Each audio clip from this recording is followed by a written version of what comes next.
नमस्कार। आज हम लोग चर्चा करेंगे हिस्ट्री से संबंधित टोटल 500 प्रश्नों को देखेंगे हम लोग। तो चलिए शुरू करते हैं और पहला प्रश्न देखते हैं। पहला प्रश्न है कि इतिहास के आरंभिक काल को क्या कहा जाता है। तो इतिहास के आरंभिक काल को कहा जाता है पूरा पाषाण काल। क्वेश्चन नंबर 2 देखते हैं, किस काल में पत्थर के औजार सबसे पहले पाए गए थे। तो पूरा पाषाण काल में पत्थर के औजार सबसे पहले पाए गए थे। आप इसे रिविजन भी करते रहें और याद भी करते रहें, ठीक है। इसे आप जल्दी ही याद हो जाएगा आपको, ठीक है। क्वेश्चन नंबर 3 देखते हैं कि कौन सी सभ्यता अपने नगर नियोजन के लिए प्रसिद्ध था। तो सिंधु घाटी की जो सभ्यता थी वो अपने नगर नियोजन के लिए काफी ज्यादा प्रसिद्ध था। क्वेश्चन नंबर 4, सिंधु घाटी सभ्यता का कौन सा स्थान सिंधु नदी के किनारे स्थित था। तो मोहनजोदड़ो जो है वो सिंधु घाटी सभ्यता का स्थान था जो सिंधु नदी के किनारे स्थित था। क्वेश्चन नंबर 5, मोहनजोदड़ो का स्थानीय नाम क्या था। तो मोहनजोदड़ो का स्थानीय नाम मृतकों का टीला था, ठीक है। डेथ टॉम्ब भी इसे कहा जाता था। क्वेश्चन नंबर 6, विशाल स्नानागार कहाँ मिला था। तो विशाल स्नानागार जो यानी कि बाथ टब है वह मोहनजोदड़ो में मिला था। क्वेश्चन नंबर 7, देवी माता की पूजा संबंधित थी। तो किस सभ्यता से संबंधित थी। तो ये आंसर हो जाएगा आपका सिंधु घाटी सभ्यता से संबंधित थी। क्वेश्चन नंबर 8, लोथल नामक स्थान पर किस सभ्यता का जहाजी मालघाट था। यानी कि लोथल जो था एक बंदरगाह था जहाँ पे सभी जहाजें आकर के रुकती थी और सामानों का लेन देन या फिर एक देश से दूसरे देश से सामान आते थे और उनका खरीद बिक्री होता था। तो ये किस सभ्यता से संबंधित था। तो यह सिंधु घाटी सभ्यता से संबंधित था। क्वेश्चन नंबर 9 की तरफ हम लोग आगे बढ़ते हैं। क्वेश्चन नंबर 9 है कि सिंधु घाटी सभ्यता में कालीबंगा किसके लिए प्रसिद्ध था। तो कालीबंगा जो है वो मिट्टी के पात्र थे, इसलिए वो काफी ज्यादा प्रसिद्ध था। क्वेश्चन नंबर 10, वैदिक आर्यों का प्रमुख भोजन था। तो उनका प्रमुख भोजन था दूध और इसके उत्पाद, यानी कि दूध से बनने वाले उत्पाद जैसे कि मक्खन हो गया, दूध, दही, मक्खन, घी, ठीक है। इनसे जो बनने वाले जो उत्पाद थे वह दूध से बनने वाले जो उत्पाद थे वो वैदिक आर्यों का प्रमुख भोजन था। 11 नंबर, वैदिक लोगों द्वारा किस धातु का प्रयोग पहले किया गया था। तो तांबा का प्रयोग जो है वो सबसे पहले किया गया था। क्वेश्चन नंबर 12, किन 3 वेदों को संयुक्त रूप से वेदित्री कहा जाता है। वेदित्री कहा गया। तो इसका आंसर है ऋग्वेद, सामवेद और यजुर्वेद। अथर्ववेद काफी बाद में आया, ठीक है, इसलिए त्रिवेद के बारे में जो चर्चा किया गया वो ऋग्वेद, सामवेद और यजुर्वेद से संबंधित है, ठीक है। आप इसे ध्यान में रखेंगे। क्वेश्चन नंबर 13, आर्य पूर्वों के साथ अपने संघर्षों में सफल रहे, क्योंकि आर्य पूर्वों के साथ अपने संघर्षों में सफल इसलिए रहे क्योंकि उन्होंने घोड़ा द्वारा चलाए जा रहे रथों का प्रयोग किया था, ठीक है, ना कि बैल द्वारा, ठीक है। इसे आप ध्यान में रखेंगे। क्वेश्चन नंबर 14, ऋग्वैदिक आर्य पशुचारी लोग थे। यह इस तथ्य से पुष्ट होता है कि ऋग्वेद में गाय के अनेक संदर्भ हैं। अधिकांश युद्ध गायों के लिए लड़े गए थे। पुरोहितों को दिए जाने वाला उपहार प्राय गाय ही होती थी, ना कि जमीन उस समय, ठीक है। आगे बढ़ते हैं हम लोग नेक्स्ट प्रश्न की तरफ। क्वेश्चन नंबर 15, आर्यन जनजातियों की प्राचीनतम बस्ती कहाँ है। तो आर्यन जनजातियों की प्राचीनतम जो बस्ती है वह सप्त सिंधु में है, इसलिए वो सप्त सैंधव प्रदेश भी कहा जाता था। राज्याभिषेक समारोह का विवरण किसमें किया गया है। तो ऐत्रेय ब्राह्मण में राज्याभिषेक समारोह का विवरण किया गया है कि राजाओं का राज्याभिषेक किस तरह से होगा, वो गद्दी पे किस तरह से शासन करेंगे और सत्ता को संभालेंगे। क्वेश्चन नंबर 17, प्रसिद्ध गायत्री मंत्र कहाँ से लिया गया है। तो प्रसिद्ध गायत्री मंत्र जो है वह ऋग्वेद से लिया गया है, ठीक है। इसकी रचना जो है विश्वामित्र ने की थी और जो गायत्री मंत्र है वो सूर्यदेव को समर्पित है। क्वेश्चन नंबर 18, किस विदुषी ने वाद विवाद में अजय याज्ञवल्क्य को चुनौती दी थी। तो गार्गी ने वाद विवाद में अजय याज्ञवल्क्य को चुनौती दे दी थी। क्वेश्चन नंबर 19, गौतम बुद्ध का जन्म स्थान किसके द्वारा अंकित किया गया है। तो अशोक मौर्य का रुक्मिणीदेयी स्तंभ में गौतम बुद्ध का जन्म स्थान के बारे में वर्णन किया गया है। क्वेश्चन नंबर 20, प्रथम बौद्ध परिषद कहाँ आयोजित की गई थी। प्रथम बौद्ध परिषद राजगृह में आयोजित की गई थी, दूसरा वैशाली, तीसरा पाटलिपुत्र और चौथा कुंडलवन में आयोजित की गई थी। तो इसे भी आप याद रखेंगे क्रमशः, राजगीर हो, राजगृह हो, राजगिरी हो, ठीक है। तो इन सभी का आंसर सेम ही होगा। प्रथम बौद्ध परिषद कहाँ आयोजित की गई थी। तो वह राजगृह में की गई थी। क्वेश्चन नंबर 21, बुद्ध का अर्थ क्या है। तो बुद्ध का अर्थ है आपका ज्ञान प्राप्ति। क्वेश्चन नंबर 22 की तरफ आगे बढ़ते हैं। 21 क्वेश्चन कंप्लीट। उसके बाद क्वेश्चन नंबर 22 में लिखा गया कि बौद्ध धर्म ने समाज के 2 वर्गों को अपने साथ जोड़कर एक महत्वपूर्ण प्रभाव छोड़ा। ये वर्ग कौन से थे। तो ये वर्ग थे स्त्रियां एवं शूद्र। स्त्रियों को बौद्ध धर्म में आने की अनुमति थी, वहीं जैन धर्म में स्त्रियों के आने पर पाबंदी थी, मतलब स्त्रियां जो है वो जैन धर्म को धारण नहीं कर सकती थी, जैन धर्म को ग्रहण नहीं कर सकती थी। यही वजह है कि जैन धर्म जो वो केवल भारत में ही सीमित रहा, अलग अलग जगह में नहीं पहुंच पाया, और बौद्ध धर्म जो है वो अलग अलग देशों में भी क्या हुआ, इसका प्रादुर्भाव बना रहा। क्वेश्चन नंबर 23, बौद्ध धर्म किन मतों पर विश्वास करता है। बौद्ध धर्म जो है दुनिया दुखों से भरी है, यदि इच्छाओं पर काबू पा लिया जाए तो निर्वाण मिल जाएगा। निर्वाण यानी कि मुक्ति मिल जाएगी। लोगों को दुख उनकी इच्छाओं के कारण होते हैं, ठीक है। क्वेश्चन नंबर 24, प्रारंभिक बौद्ध धर्म ग्रंथों की रचना किसमें में की गई थी? तो पाली भाषा में की गई थी, पाली पाठ, ठीक है। और नालंदा विश्वविद्यालय में जो पढ़ाया जाता था और अधिकतर भाषाओं का जो प्रयोग होता था उसमें पाली भाषा का ही प्रयोग होता था। क्वेश्चन नंबर 25, भारत में सबसे बाद में उत्पन्न होने वाला बौद्ध धर्म का ग्रंथ है। तो बौद्ध धर्म का ग्रंथ है भारत में सबसे बाद में उत्पन्न होने वाला, उस ग्रंथ का नाम है वामसथा पाकसिनी। क्वेश्चन नंबर 26, बुद्ध को प्रबोध कहाँ प्राप्त हुआ था? तो बोध गया में हुआ था। क्वेश्चन नंबर 27, इच्छा सब कष्टों का कारण है, इसका प्रचार करने वाला धर्म कौन सा है? इसका प्रचार करने वाला जो धर्म है वो है आपका बौद्ध धर्म। क्वेश्चन नंबर 28, महावीर कौन थे? तो महावीर जैन धर्म के 24वें तीर्थंकर थे। एग्जाम में पूछा जा सकता है कि प्रथम तीर्थंकर कौन थे? तो वो थे ऋषभदेव, 23वें तीर्थंकर पार्श्वनाथ और 24वें तीर्थंकर थे महावीर जैन। क्वेश्चन नंबर 29, जैन धर्म का पहले तीर्थंकर किसे माना जाता है? तो वो ऋषभदेव को माना जाता है। इन्हें आदिनाथ के नाम से भी जाना जाता है। क्वेश्चन नंबर 30, जैन साहित्य को क्या कहते हैं? जैन साहित्य को अंग कहते हैं। यही वजह है कि जैन साहित्य की धार्मिक जो पुस्तक है उसका नाम आगम है, आगम या फिर अंग, आप इसे भी जरूर ध्यान में रखेंगे। क्वेश्चन नंबर 31 की तरफ आगे बढ़ते हैं। क्वेश्चन नंबर 31 है कि दक्षिण भारत में प्रसिद्ध जैन केंद्र कहाँ स्थित है? तो यह स्थित है आपका श्रवणबेलगोला में। क्वेश्चन नंबर 32, भारत में सबसे पुराना लोहा युग जुड़ा हुआ है, किस युग से जुड़ा हुआ है? तो यह चित्रित धूसर मृत भांडों के साथ जुड़ा हुआ है। क्वेश्चन नंबर 33, मगध के उत्थान के लिए कौन सा प्रथम शासक उत्तरदायी था? तो वो बिंबिसार था, जिसने हर्यक वंश की नींव डाली थी। बिंबिसार का ही पुत्र का नाम अजातशत्रु था और अजातशत्रु के ही पुत्र का नाम उदयन था, जिसने पटना शहर को, पाटलिपुत्र शहर को बसाया था। क्वेश्चन नंबर 34, प्राचीन काल में स्रोत सामग्री लिखने के लिए प्रयुक्त भाषा थी, तो प्रयुक्त भाषा आपकी संस्कृत थी। क्वेश्चन नंबर 35, अलेक्जेंडर यानी कि सिकंदर और पोरस ने लड़ाई लड़ी थी, तो किस नदी के किनारे? तो झेलम नदी के किनारे। क्वेश्चन नंबर 36, यहूदियों के धार्मिक पाठ का नाम क्या था? तो मूसा साहिब थे, जो यहूदियों के धार्मिक पाठ का नाम था। क्वेश्चन नंबर 37, महाभाष्य लिखा गया, तो महाभाष्य किसके द्वारा लिखा गया? तो महाभाष्य जो है वह पतंजलि के द्वारा लिखा गया, ठीक है। और योग का जो पिता है वह पतंजलि को ही कहा जाता है, ठीक है, ध्यान रखिएगा। क्वेश्चन नंबर 38, यूनानियों को भारत से बाहर किसने निकाला था? तो यूनानियों को भारत से बाहर चंद्रगुप्त मौर्य ने निकाला था, जिसने मौर्य वंश की नींव रखी थी और इसके जो सेनापति है चंद्रगुप्त मौर्य बने थे। और चंद्रगुप्त मौर्य को मौर्य वंश की जो बागडोर को संभालने का मतलब इसके पीछे जो षड्यंत्र था, मतलब किसकी ये सूझबूझ थी और किसके द्वारा मौर्य वंश का नींव रखा गया? तो वो थे आपके चाणक्य। चंद्रगुप्त मौर्य के ही गुरु का नाम चाणक्य था। चाणक्य का ऑथर नाम विष्णुगुप्त और कौटिल्य था, जिन्होंने अर्थशास्त्र की रचना की थी। क्वेश्चन नंबर 39, चंद्रगुप्त मौर्य के पुत्र कौन थे? तो चंद्रगुप्त मौर्य के ही पुत्र थे बिंदुसार। अब बिंदुसार के ही पुत्र का नाम था आपका अशोक और अशोक के पुत्र का नाम था महेंद्र, जिसके बाद कलिंग युद्ध के बाद अशोक ने धर्म का प्रचार प्रसार करने के लिए अपने पुत्र महेंद्र को श्रीलंका भेजा था। श्रीलंका का उस समय पुराना नाम सिंघल द्वीप था, सिंघला था, तो इसे भी आप ध्यान में रखेंगे। क्वेश्चन नंबर 40, बिंदुसार के समय में अशांति कहाँ थी? तो बिंदुसार के समय में अशांति जो थी वह तक्षशिला में थी। क्वेश्चन नंबर 41 की तरफ हम लोग आगे बढ़ते हैं। क्वेश्चन नंबर 41 है कि अशोक की प्रशासनिक नीति में भारी परिवर्तन किस घटना से आया? तो कलिंग युद्ध के बाद, यानी कि 261 BC में कलिंग युद्ध के बाद जब युद्ध को उसने त्याग दिया कि ऐसे बहुत से लोगों की मृत्यु हो गई जो निहत्थे थे या फिर जिनका इस युद्ध से कोई लेना देना नहीं था। इस युद्ध से वह बहुत ज़्यादा मतलब प्रभावित हुआ कि नहीं, युद्ध जो है वह किसी चीज़ के लिए फ़ायदेमंद के लिए नहीं है, बल्कि इससे सभी व्यक्तियों का नुकसान ही होता है। और इस युद्ध के बाद उसने क्या था, कलिंग युद्ध के बाद ही उसने सारी युद्ध को त्याग करके बौद्ध धर्म को अपना लिया था। क्वेश्चन नंबर 42, देवानाम प्रिय के नाम से कौन विख्यात है? तो देवानाम प्रिय के नाम से अशोक विख्यात है। कलिंग युद्ध के बाद, क्वेश्चन नंबर 43, कलिंग युद्ध के बाद किसने महाराज अशोक के रूपांतरण को दर्ज किया? तो रॉक एडिक्स 13 ने यह दर्ज किया कि अशोक जो है कलिंग युद्ध के बाद अशोक ने रूपांतरण का दर्ज किया, मतलब कि उसने धर्म को परिवर्तन करके बौद्ध धर्म को अपना लिया और युद्ध को पूरी तरह से त्याग दिया। क्वेश्चन नंबर 44, चंद्रगुप्त मौर्य के दरबार में भेजा गया यूनानी राजदूत कौन था? मेगास्थनीज था। ये वही मेगास्थनीज है जिसने इंडिका की रचना की थी 300 BC में। क्वेश्चन नंबर 45, इंडिका किसने लिखी? तो इंडिका जो है मेगास्थनीज ने लिखी। क्वेश्चन नंबर 46, चंद्रगुप्त मौर्य का प्रसिद्ध गुरु चाणक्य किस विद्या केंद्र से संबंधित था?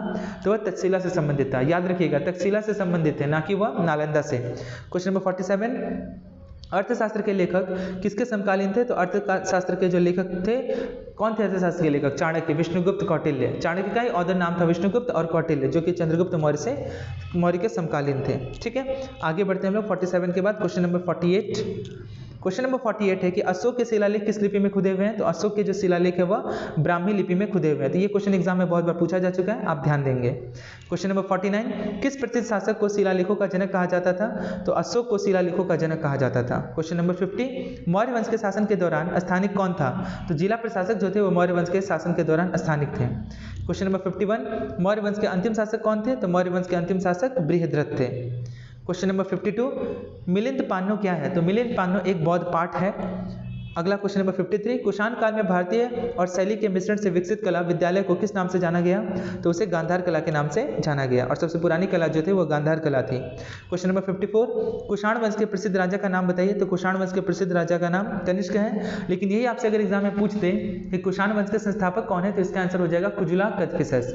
कुजुला कदफिसस के बेटे का ही नाम बीमा कदफिसस था और बीमा कदफिसस के बेटे का नाम कनिष्क था। और लेकिन कुषाण वंश के जो सर्वोत्तम जो और सुप्रसिद्ध जो राजा थे वो कौन हुए? कनिष्क हुए। क्वेश्चन नंबर 55, शक संवत किसने और कब शुरू किया? तो शक संवत जो है वो कनिष्क ने 78 ईस्वी में शुरू किया। क्वेश्चन नंबर 56, कला की गांधार शैली किसके शासनकाल में पनपी थी? तो वो कनिष्क के शासनकाल में पनपी थी। आगे देखते हैं क्वेश्चन नंबर 57। क्वेश्चन नंबर 57 है कि राजा खारवेल किस चेदी वंश के महानतम शासक थे? तो वह कलिंग वंश के महानतम राजा थे। ये जो चेदी वंश के बारे में जो बात किया गया, इसका वर्णन महाजनपद में वर्णन किया गया। महाजनपद में टोटल 16 महाजनपद थे और महाजनपद के बारे में जो वर्णन किया गया वो अंगुत्तर निकाय में इसके बारे में मेंशन किया गया कि टोटल 16 महाजनपद थे और 16 महाजनपद में सबसे बड़ा जो महाजनपद था वह था मगध। क्वेश्चन नंबर 58, सातवाहन का सबसे बड़ा शासक कौन था? तो सातवाहन का सबसे बड़ा शासक गौतमीपुत्र सातकर्णी था। लेकिन अगर आपसे एग्जाम में पूछ दे कि सातवाहन वंश के संस्थापक कौन थे, तो उसका आंसर हो जाएगा सिमुक। क्वेश्चन नंबर 59, महरौली में जंग रहित लौह स्तंभ किसने स्थापित किया था? तो महरौली में जंग रहित लौह स्तंभ को स्थापित करने वाले गुप्त थे। क्वेश्चन नंबर 60, चंद्रगुप्त द्वितीय को किस और नाम से जाना जाता है? तो चंद्रगुप्त द्वितीय को विक्रमादित्य के नाम से जाना जाता है। विक्रमादित्य टोटल 10 ऐसे राजा हुए जिन्होंने 10 विक्रमादित्य की उपाधि धारण की और अंतिम जो राजा थे वह हेमू था, जो कि बाबा अकबर के साथ पानीपत के द्वितीय युद्ध सन 1556 ईस्वी में लड़ाई लड़ा था। क्वेश्चन नंबर 61, हरिसेन किस राजा का राजकवि था? तो हरिसेन जो है समुद्रगुप्त का राजकवि था। क्वेश्चन नंबर 62, रोमन साम्राज्य के साथ भारत का व्यापार रोम पर किसके द्वारा आक्रमण के साथ समाप्त हो गया? तो हुणे के द्वारा यह आक्रमण जो है पूरी तरह से समाप्त हो गया। क्वेश्चन नंबर 63, गुप्त काल में किस धातु के सर्वाधिक सिक्के जारी किए गए? तो सोने के सिक्के जारी किए गए। यही वजह है कि गुप्त काल को स्वर्णिम काल यानी कि गोल्डन पीरियड ऑफ एज कहा जाता है। यानी कि स्वर्णिम काल किस शासनकाल को कहा जाता है? तो गुप्त काल को कहा जाता है, क्योंकि उस समय सबसे ज्यादा सोने के सिक्के जारी किए गए थे। ठीक है। क्वेश्चन नंबर 64, अपनी विजय के कारण किसको भारत का नेपोलियन कहा जाता है? तो उसे समुद्रगुप्त को कहा जाता है। अपनी विजय के कारण लगातार युद्ध को जीतते हुए आगे बढ़ा समुद्रगुप्त, यही वजह है कि उसे नेपोलियन ऑफ इंडिया कहा गया। क्वेश्चन नंबर 65, इलाहाबाद स्तंभ के शिलालेख में किसकी उपलब्धियां वर्णित है? तो समुद्रगुप्त के बारे में उपलब्धियों का चर्चा किया गया है इलाहाबाद स्तंभ में। क्वेश्चन नंबर 66, फाहियान किसके शासनकाल के दौरान भारत आया था? तो फाहियान जो है चंद्रगुप्त द्वितीय यानी कि आपका विक्रमादित्य के शासनकाल में वो भारत आया था। और यही आपसे एग्जाम में पूछ दे कि वेनसांग किसके शासनकाल में भारत आया था? तो इसका आंसर हो जाएगा वेनसांग जो है हर्षवर्धन के शासनकाल में भारत आया था। क्वेश्चन नंबर 67, मेघदूत का लेखक कौन है? तो मेघदूत के लेखक कालिदास हैं। मालविकाग्निमित्रम के लेखक भी कालिदास हैं। रघुवंशम के लेखक भी कालिदास हैं। ठीक है। विज्ञान शकुंतलम के लेखक भी कालिदास हैं। इसे आप ध्यान में रखेंगे। क्वेश्चन नंबर 68, प्राचीन भारत के विख्यात चिकित्सक धन्वंतरि ने अपना परामर्श किसके दरबार में दिया था? तो अपना परामर्श चंद्रगुप्त द्वितीय के दरबार में दिया था, यानी विक्रमादित्य के दरबार में दिया था। क्वेश्चन नंबर 69, किसके शासनकाल के दौरान अजंता की गुफाएं निर्मित की गई? तो गुप्त वंश के शासनकाल के दौरान अजंता की गुफाएं निर्मित की गई। क्वेश्चन नंबर 70, संगम काल में रोमन व्यापार का केंद्र बताइए। तो संगम काल में रोमन व्यापार का जो केंद्र था वो था आपका अरिकामेडू। क्वेश्चन नंबर 71, चोल राजा राजेंद्र ने कौन सी पदवी धारण की थी? तो अपनी पदवी धारण की थी, यानी कि कौन से टाइटल को उसने धारण किया था? तो वह था पंडित चोल, मुडिकोंड और गंगेकोंड। इसे आप ध्यान में रखेंगे। ठीक है। क्या है? पंडित चोल, मुडिकोंड और गंगेकोंड। Question number 71 complete. अब हम लोग बढ़ रहे हैं क्वेश्चन नंबर 72 की तरफ। ठीक है। आगे बढ़ते हैं हम लोग। क्वेश्चन नंबर 72, चोल अभिलेखों में उल्लिखित भूमि के विभिन्न कोटियों के अनुसार किसको जैन संस्थानों को दान में दी गई? पल्ली चंदनम। यानी कि क्वेश्चन क्या है, वापस हम रिपीट करते हैं कि चोल अभिलेखों में उल्लिखित भूमि की विभिन्न कोटियों के अनुसार किसको जैन संस्थानों को दान में दी गई? तो इसका आंसर होगा पल्ली चंदनम। क्वेश्चन नंबर 73, किस चोल राजा ने लंका को पहले जीता था? तो राजराज प्रथम ने सबसे पहले लंका को जीता था। ये वही लंका है जो आज श्रीलंका के नाम से प्रसिद्ध है। क्वेश्चन नंबर 74, उत्तर मेरूर शिलालेख में किस किस प्रशासन से संबंधित जानकारी मिलती है? तो चोल राजाओं के बारे में जानकारी मिलती है। क्वेश्चन नंबर 75, चोल राजाओं का शासन था तमिलनाडु पर। अगला 76, राष्ट्रकूटों की प्रारंभिक राजधानी कौन सी थी? राष्ट्रकूटों की प्रारंभिक राजधानी एलोरा थी। ठीक है, एलोरा की गुफा कहाँ पे है? तो ये महाराष्ट्र में है।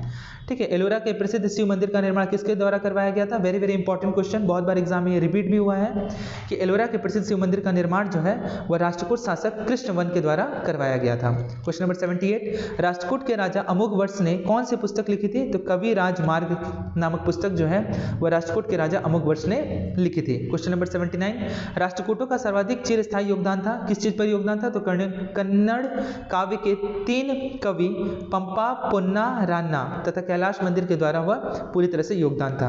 क्वेश्चन नंबर 80 की तरफ हम लोग आगे बढ़ते हैं। क्वेश्चन नंबर 80 है, किस राजवंश के दौरान महाबलीपुरम मंदिर का निर्माण किया गया था? तो पल्लव राजवंश के दौरान महाबलीपुरम मंदिर का निर्माण करवाया गया था। क्वेश्चन नंबर 81, पुलकेशिन द्वितीय किसका महानतम शासक था?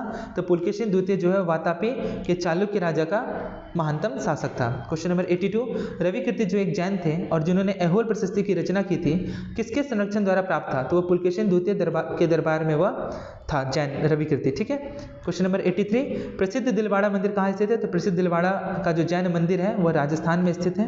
क्वेश्चन नंबर 84, पुस्तक कथा सरित सागर किसने लिखी थी? तो पुस्तक कथा सरित सागर जो है वह सोमदेव द्वारा लिखा गया था। क्वेश्चन नंबर 85, हर्ष चरित्र के लेखक कौन थे? तो हर्ष चरित्र के लेखक थे आपके वाणभट्ट। क्वेश्चन नंबर 86, खजुराहो मंदिर का निर्माण किसके द्वारा किया गया? तो खजुराहो मंदिर का जो निर्माण है वह चंदेल राजपूत द्वारा किया गया। यह मध्य प्रदेश में अवस्थित है और मध्य प्रदेश में ही खजुराहो फेस्टिवल भी मनाया जाता है, यह भी आप ध्यान में रखेंगे। क्वेश्चन नंबर 87, किस प्रतिहार राजा ने प्रमाण की उपाधि ली थी? तो मिहिर भोज ने प्रमाण की उपाधि ली थी। क्वेश्चन नंबर 88, प्रतिहार वंश का महानतम राजा कौन था? तो प्रतिहार वंश का महानतम जो राजा था वह था मिहिर भोज। क्वेश्चन नंबर 89 की तरफ हम लोग आगे बढ़ते हैं। क्वेश्चन नंबर 89 है कि उस चीनी यात्री का नाम क्या था जो हर्षवर्धन के दरबार में आया था? पहले ही मैंने चर्चा कर दिया, हर्षवर्धन के दरबार में आने वाला वेनसांग था और वही फायान जो था वो राजा विक्रमादित्य यानी कि चंद्रगुप्त द्वितीय के दरबार में आया था। ठीक है, और चंद्रगुप्त मौर्य के दरबार में आने वाला कौन था? वो था मेगास्थनीज। ठीक है, question number 90, Prince of pilgrims नामक किससे प्रदान किया गया था? तो वेनसांग को प्रिंस ऑफ पिलग्रिम्स ये नाम जो है उसे प्रदान किया गया था। क्वेश्चन नंबर 91, हर्षवर्धन का समकालीन दक्षिण भारतीय शासक कौन था? तो वह था आपका पुलकेशिन द्वितीय। क्वेश्चन नंबर 92, संस्कृत नाटक नागानंद की रचना किस शासक द्वारा की गई थी? तो हर्षवर्धन द्वारा की गई थी नागानंद की रचना। वेरी वेरी इंपॉर्टेंट, इसे आप मार्क कीजिएगा। क्वेश्चन नंबर 93, भारत में नालंदा विश्वविद्यालय किस राज्य में स्थित है? तो यह बिहार राज्य में स्थित है। क्वेश्चन नंबर, नालंदा विश्वविद्यालय की नींव जो है वह 3 राजाओं ने मिलकर रखी थी। पहले जो राजा थे, जो गुप्त वंश के शासनकाल के जो राजा थे कुमारगुप्त ने इसकी नींव रखी थी, उसके बाद हर्षवर्धन, फिर उसके बाद राजा धर्मपाल।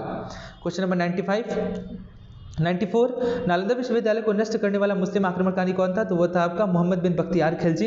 इसने ही नालंदा विश्वविद्यालय को पूरी तरह से तहस नहस कर दिया। क्वेश्चन नंबर 95, सांची का महान स्तूप है? तो वह मध्य प्रदेश में स्थित है सांची का महान स्तूप।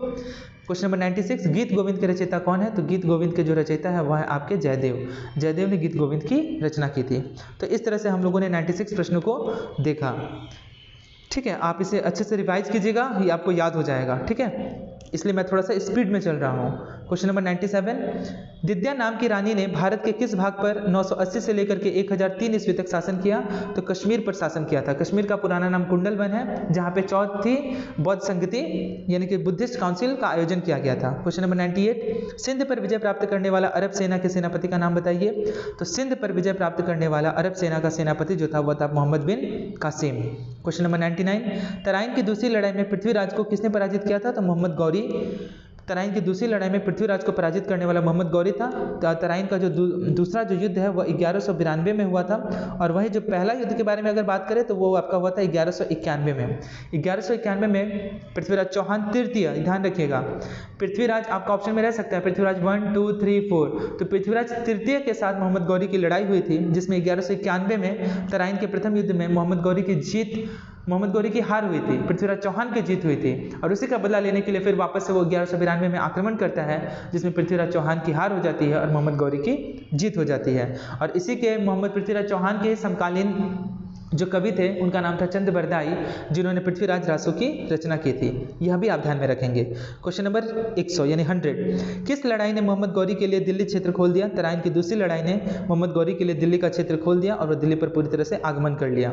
101 नंबर, दिल्ली सुल्तान का शासक कब आरंभ हुआ? तो दिल्ली सुल्तान का जो शासक है वो 1206 ईस्वी से स्टार्ट हुआ। ठीक है, 1206 से 1290 तक चला। ठीक है, आगे 102, अजमेर में 2.5 दिन का झोपड़ा किसने बनाया था? तो अजमेर में 2.5 दिन का झोपड़ा कुतुबुद्दीन ऐबक ने बनाया था। ये वही कुतुबुद्दीन ऐबक है जिसको कुरान खां की उपाधि मिली थी और लाख बख्श की भी उपाधि मिली थी। और कुतुबुद्दीन ऐबक जिसने गुलाम वंश की नींव रखी थी और इसने ही कुतुब मीनार की नींव रखी थी। तो एग्जाम में कभी पूछता है कि कुतुब मीनार की नींव किसने रखी? तो कुतुबुद्दीन ऐबक ने रखी, पर कंप्लीट किसने कराया? तो इल्तुतमिश ने करवाया, इसी का गुलाम था।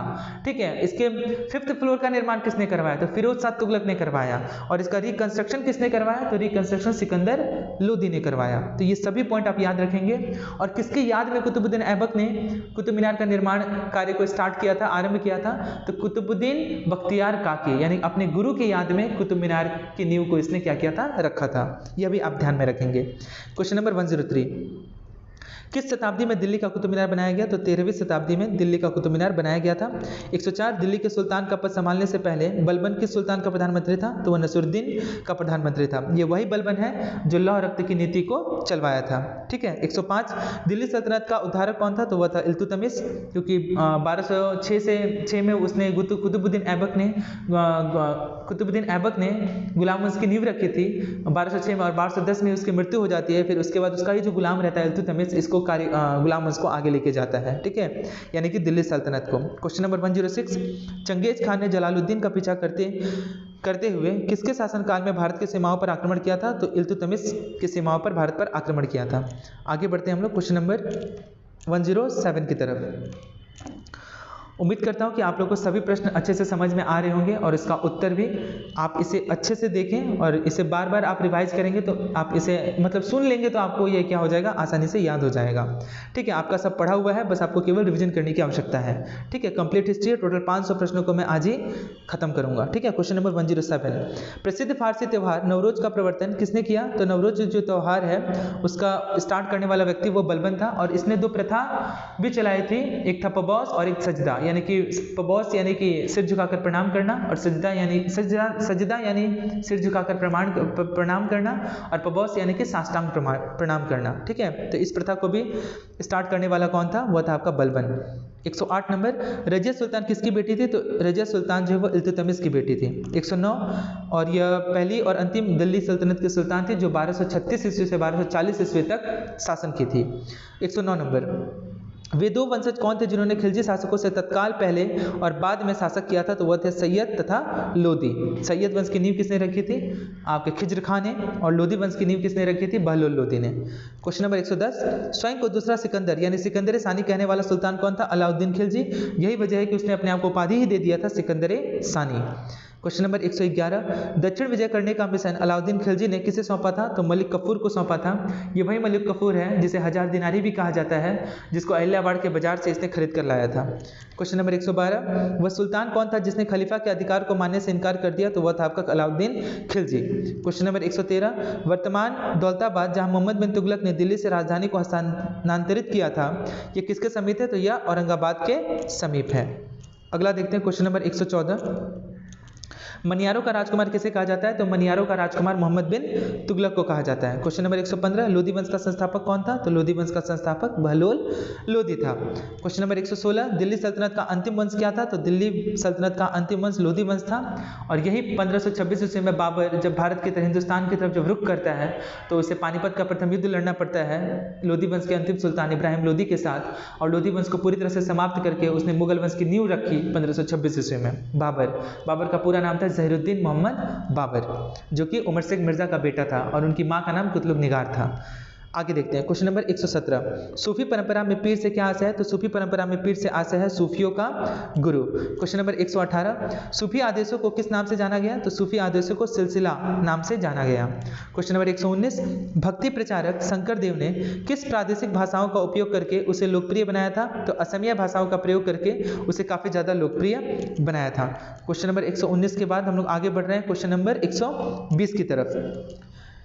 एनालेक्ट्स पवित्र ग्रंथ है। एनालेक्ट्स पवित्र ग्रंथ है, तो किसका पवित्र ग्रंथ है? तो कन्फ्यूशियस वाद यानी कि कन्फ्यूशियन धर्म का यह पवित्र ग्रंथ है जिसका नाम है एनालेक्टस।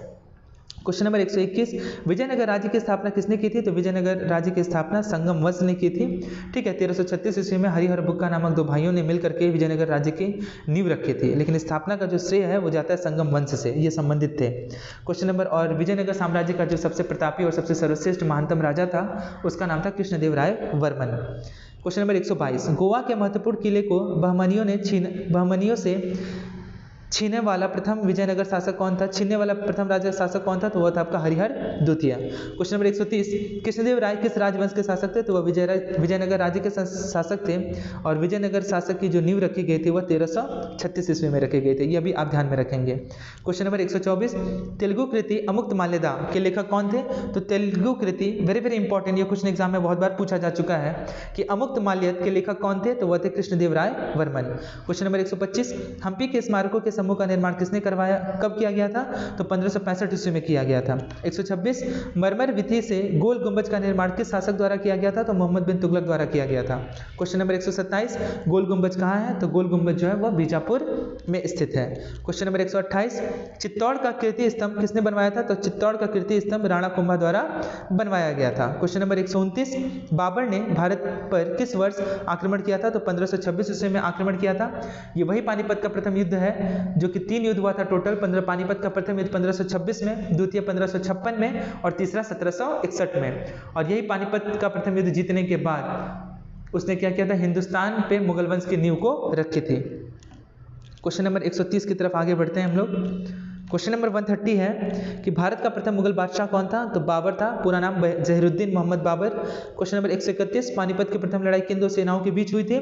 तो बाबर और लोधी साम्राज्य के बीच में हुई थी। लोधी वंश का अंतिम सुल्तान इब्राहिम लोधी था, लेकिन लोधी वंश की संस्थापक के बारे में अगर पूछे तो इसका आंसर हो जाएगा बहलोल लोधी। क्वेश्चन नंबर 132, दिल्ली में मुगल साम्राज्य की नींव किस लड़ाई के परिणाम स्वरूप पड़ी थी? तो पानीपत की पहली लड़ाई के परिणाम स्वरूप दिल्ली में मुगल वंश की नींव पड़ी। क्वेश्चन नंबर 133, भारत में सबसे पहले तोपखाने का प्रयोग किसने किया था? तो तोपखाने का प्रयोग करने वाला सबसे पहला जो शासक था भारत में वह था बाबर। क्वेश्चन नंबर 134, बाबर की मृत्यु कहाँ हुई थी? बाबर की मृत्यु आगरा में हुई थी। क्वेश्चन नंबर 135, 1540 ईस्वी में किस युद्ध के पश्चात हुमायूं को हिंदुस्तान से बाहर कर दिया गया था? तो कन्नौज युद्ध के बाद हुमायूं को हिंदुस्तान से बाहर कर दिया गया था। क्वेश्चन नंबर 136, कन्नौजी का युद्ध किस वर्ष में लड़ा गया? तो 1540 ईस्वी में लड़ा गया, और वहीं 1539 ईस्वी में चौसा का युद्ध लड़ा गया। क्वेश्चन नंबर, कन्नौज के युद्ध को ही बिलग्राम का युद्ध भी कहा जाता है, आप इसे जरूर ध्यान में रखेंगे। हुमायूं का मकबरा के वास्तुकार कौन थे? तो मीरक मिर्जा घियात जो थे वो हुमायूं के मकबरा के वास्तुकार थे। क्वेश्चन नंबर 138, अकबर डैश वर्ष की आयु में सम्राट बना? तो कितने वर्ष की आयु में सम्राट बना? तो 13 वर्ष की आयु में वह सम्राट बना। किसी किसी किताब में आपको 12 वर्ष में मिलेगा। तो पानीपत की द्वितीय लड़ाई किन दो सेनाओं के बीच हुई? तो पानीपत की जो द्वितीय लड़ाई 1556 ईस्वी में अकबर और आदिल शाह सुर का जो सेनापति हेमू था, जो कि अंतिम राजा था जिसने विक्रमादित्य की उपाधि धारण की थी, इन दोनों के बीच में युद्ध लड़ा गया, पानीपत का द्वितीय युद्ध, जिसमें अकबर की जीत हुई और हेमू की हार हुई। क्वेश्चन नंबर 140, रामायण का अनुवाद फारसी में किसने करवाया था? तो बदायूनी ने रामायण का अनुवाद फारसी में करवाया था। ठीक है, और महाभारत का अनुवाद फारसी में करवाने किसके शासनकाल में हुआ था? तो अकबर के शासनकाल में हुआ था, जिसमें महाभारत का नाम महाभारत नहीं रख करके रज्मनामा रखा गया था। यह भी आप ध्यान में रखेंगे। क्वेश्चन नंबर 140 के बाद हम लोग बढ़ रहे हैं क्वेश्चन नंबर 141 की तरफ। आईने अकबरी पुस्तक का लेखक कौन है? तो अबू फजल जो है, जिन्होंने आईने अकबरी, इसे ही अकबरनामा भी कहा जाता है। क्वेश्चन नंबर 142, वह प्रसिद्ध जैन विद्वान कौन थे जिसका अकबर बहुत सम्मान करता था? तो हरि विजय का बहुत ही ज़्यादा सम्मान करता था अकबर। ठीक है, जलालुद्दीन मोहम्मद अकबर पूरा नाम। 143, हल्दी घाटी की लड़ाई किनके बीच लड़ी गई थी? तो अकबर और महाराणा प्रताप के बीच में लड़ी गई थी। क्वेश्चन नंबर 144, बुलंद दरवाजा कहाँ स्थित है? तो बुलंद दरवाजा जो है उत्तर प्रदेश में स्थित है। क्वेश्चन नंबर 145, प्रयागनगर को इलाहाबाद अल्लाह का नगर नाम किसने दिया था? तो अकबर ने दिया था। क्वेश्चन नंबर 146, अकबर का अभिरक्षक कौन था? तो बैरम खां था अकबर का अभिरक्षक। ठीक है, जिसकी अगुवाई में पानीपत का द्वितीय लड़ाई लड़ा गया था। क्वेश्चन नंबर 146 के बाद हम लोग आगे बढ़ रहे हैं क्वेश्चन नंबर 147। क्वेश्चन नंबर 147 है कि टोडरमल किस मुगल शासक के प्रसिद्ध राजस्व मंत्री थे? तो अकबर के दरबार में था टोडरमल। क्वेश्चन घुमा के भी पूछा गया है कि अकबर के राज दरबार में राजस्व मंत्री कौन थे? तो इसका आंसर हो जाएगा आपका टोडरमल। क्वेश्चन नंबर 148, दीन इलाही एक नया धर्म किसके द्वारा शुरू किया गया था? तो दीन इलाही धर्म को शुरू करने वाला था अकबर। क्वेश्चन नंबर 149, अकबर के एक पुत्र किस दरबारी ने दीन इलाही को स्वीकार किया था? तो बिरबल ने स्वीकार किया था। और बिरबल का ही ओरिजिनल नाम जो था वो था आपका महेश दास। ये भी आप ध्यान में रखेंगे। क्वेश्चन नंबर 150, जब ईस्ट इंडिया कंपनी का गठन हुआ था तो उस समय भारत का मुगल बादशाह कौन था? तो उस समय मुगल बादशाह कौन थे? अकबर। क्वेश्चन नंबर 158, किसके शासनकाल में तुलसीदास ने रामचरितमानस लिखी थी? तो अकबर के शासनकाल में तुलसीदास जी ने रामचरितमानस की रचना की थी। एक चीज़ ध्यान रखिएगा कि अगर आपसे पूछा जाए कि रामचरितमानस की रचना किसने की, तो इसका आंसर होगा तुलसीदास। अगर आपसे पूछे कि रामचरित किसने लिखा, तो इसका आंसर हो जाएगा संध्याकर नंदी। अगर आपसे पूछे रामायण की रचना किसने की, तो इसका आंसर हो जाएगा वाल्मीकि। मैं वापस से रिपीट कर रहा हूँ, रामायण वाल्मीकि, रामचरित संध्याकर नंदी, रामचरितमानस तुलसीदास। ठीक है। क्वेश्चन नंबर 152, जहांगीर का अर्थ क्या है? तो विश्व विजेता। क्वेश्चन नंबर 153, इंग्लैंड के तत्कालीन राजा जेम्स द्वारा जहांगीर के शाही दरबार में राजदूत के रूप में किसको भेजा गया था? तो जॉन हॉकिंस को भेजा गया था। ठीक है। क्वेश्चन नंबर 154 देखते हैं हम लोग, राजकुमार खुर्रम आगे चल करके सम्राट क्या कहलाया? तो राजकुमार खुर्रम जो है आगे चल करके शाहजहां कहलाया। ठीक है। अगला क्वेश्चन नंबर 155, शाहजहां का प्रसिद्ध तख्ते ताउस 1739 ईस्वी में कौन ले गया था? तो शाहजहां का प्रसिद्ध तख्ते ताउस 1739 ईस्वी में ले जाने वाला था आपका,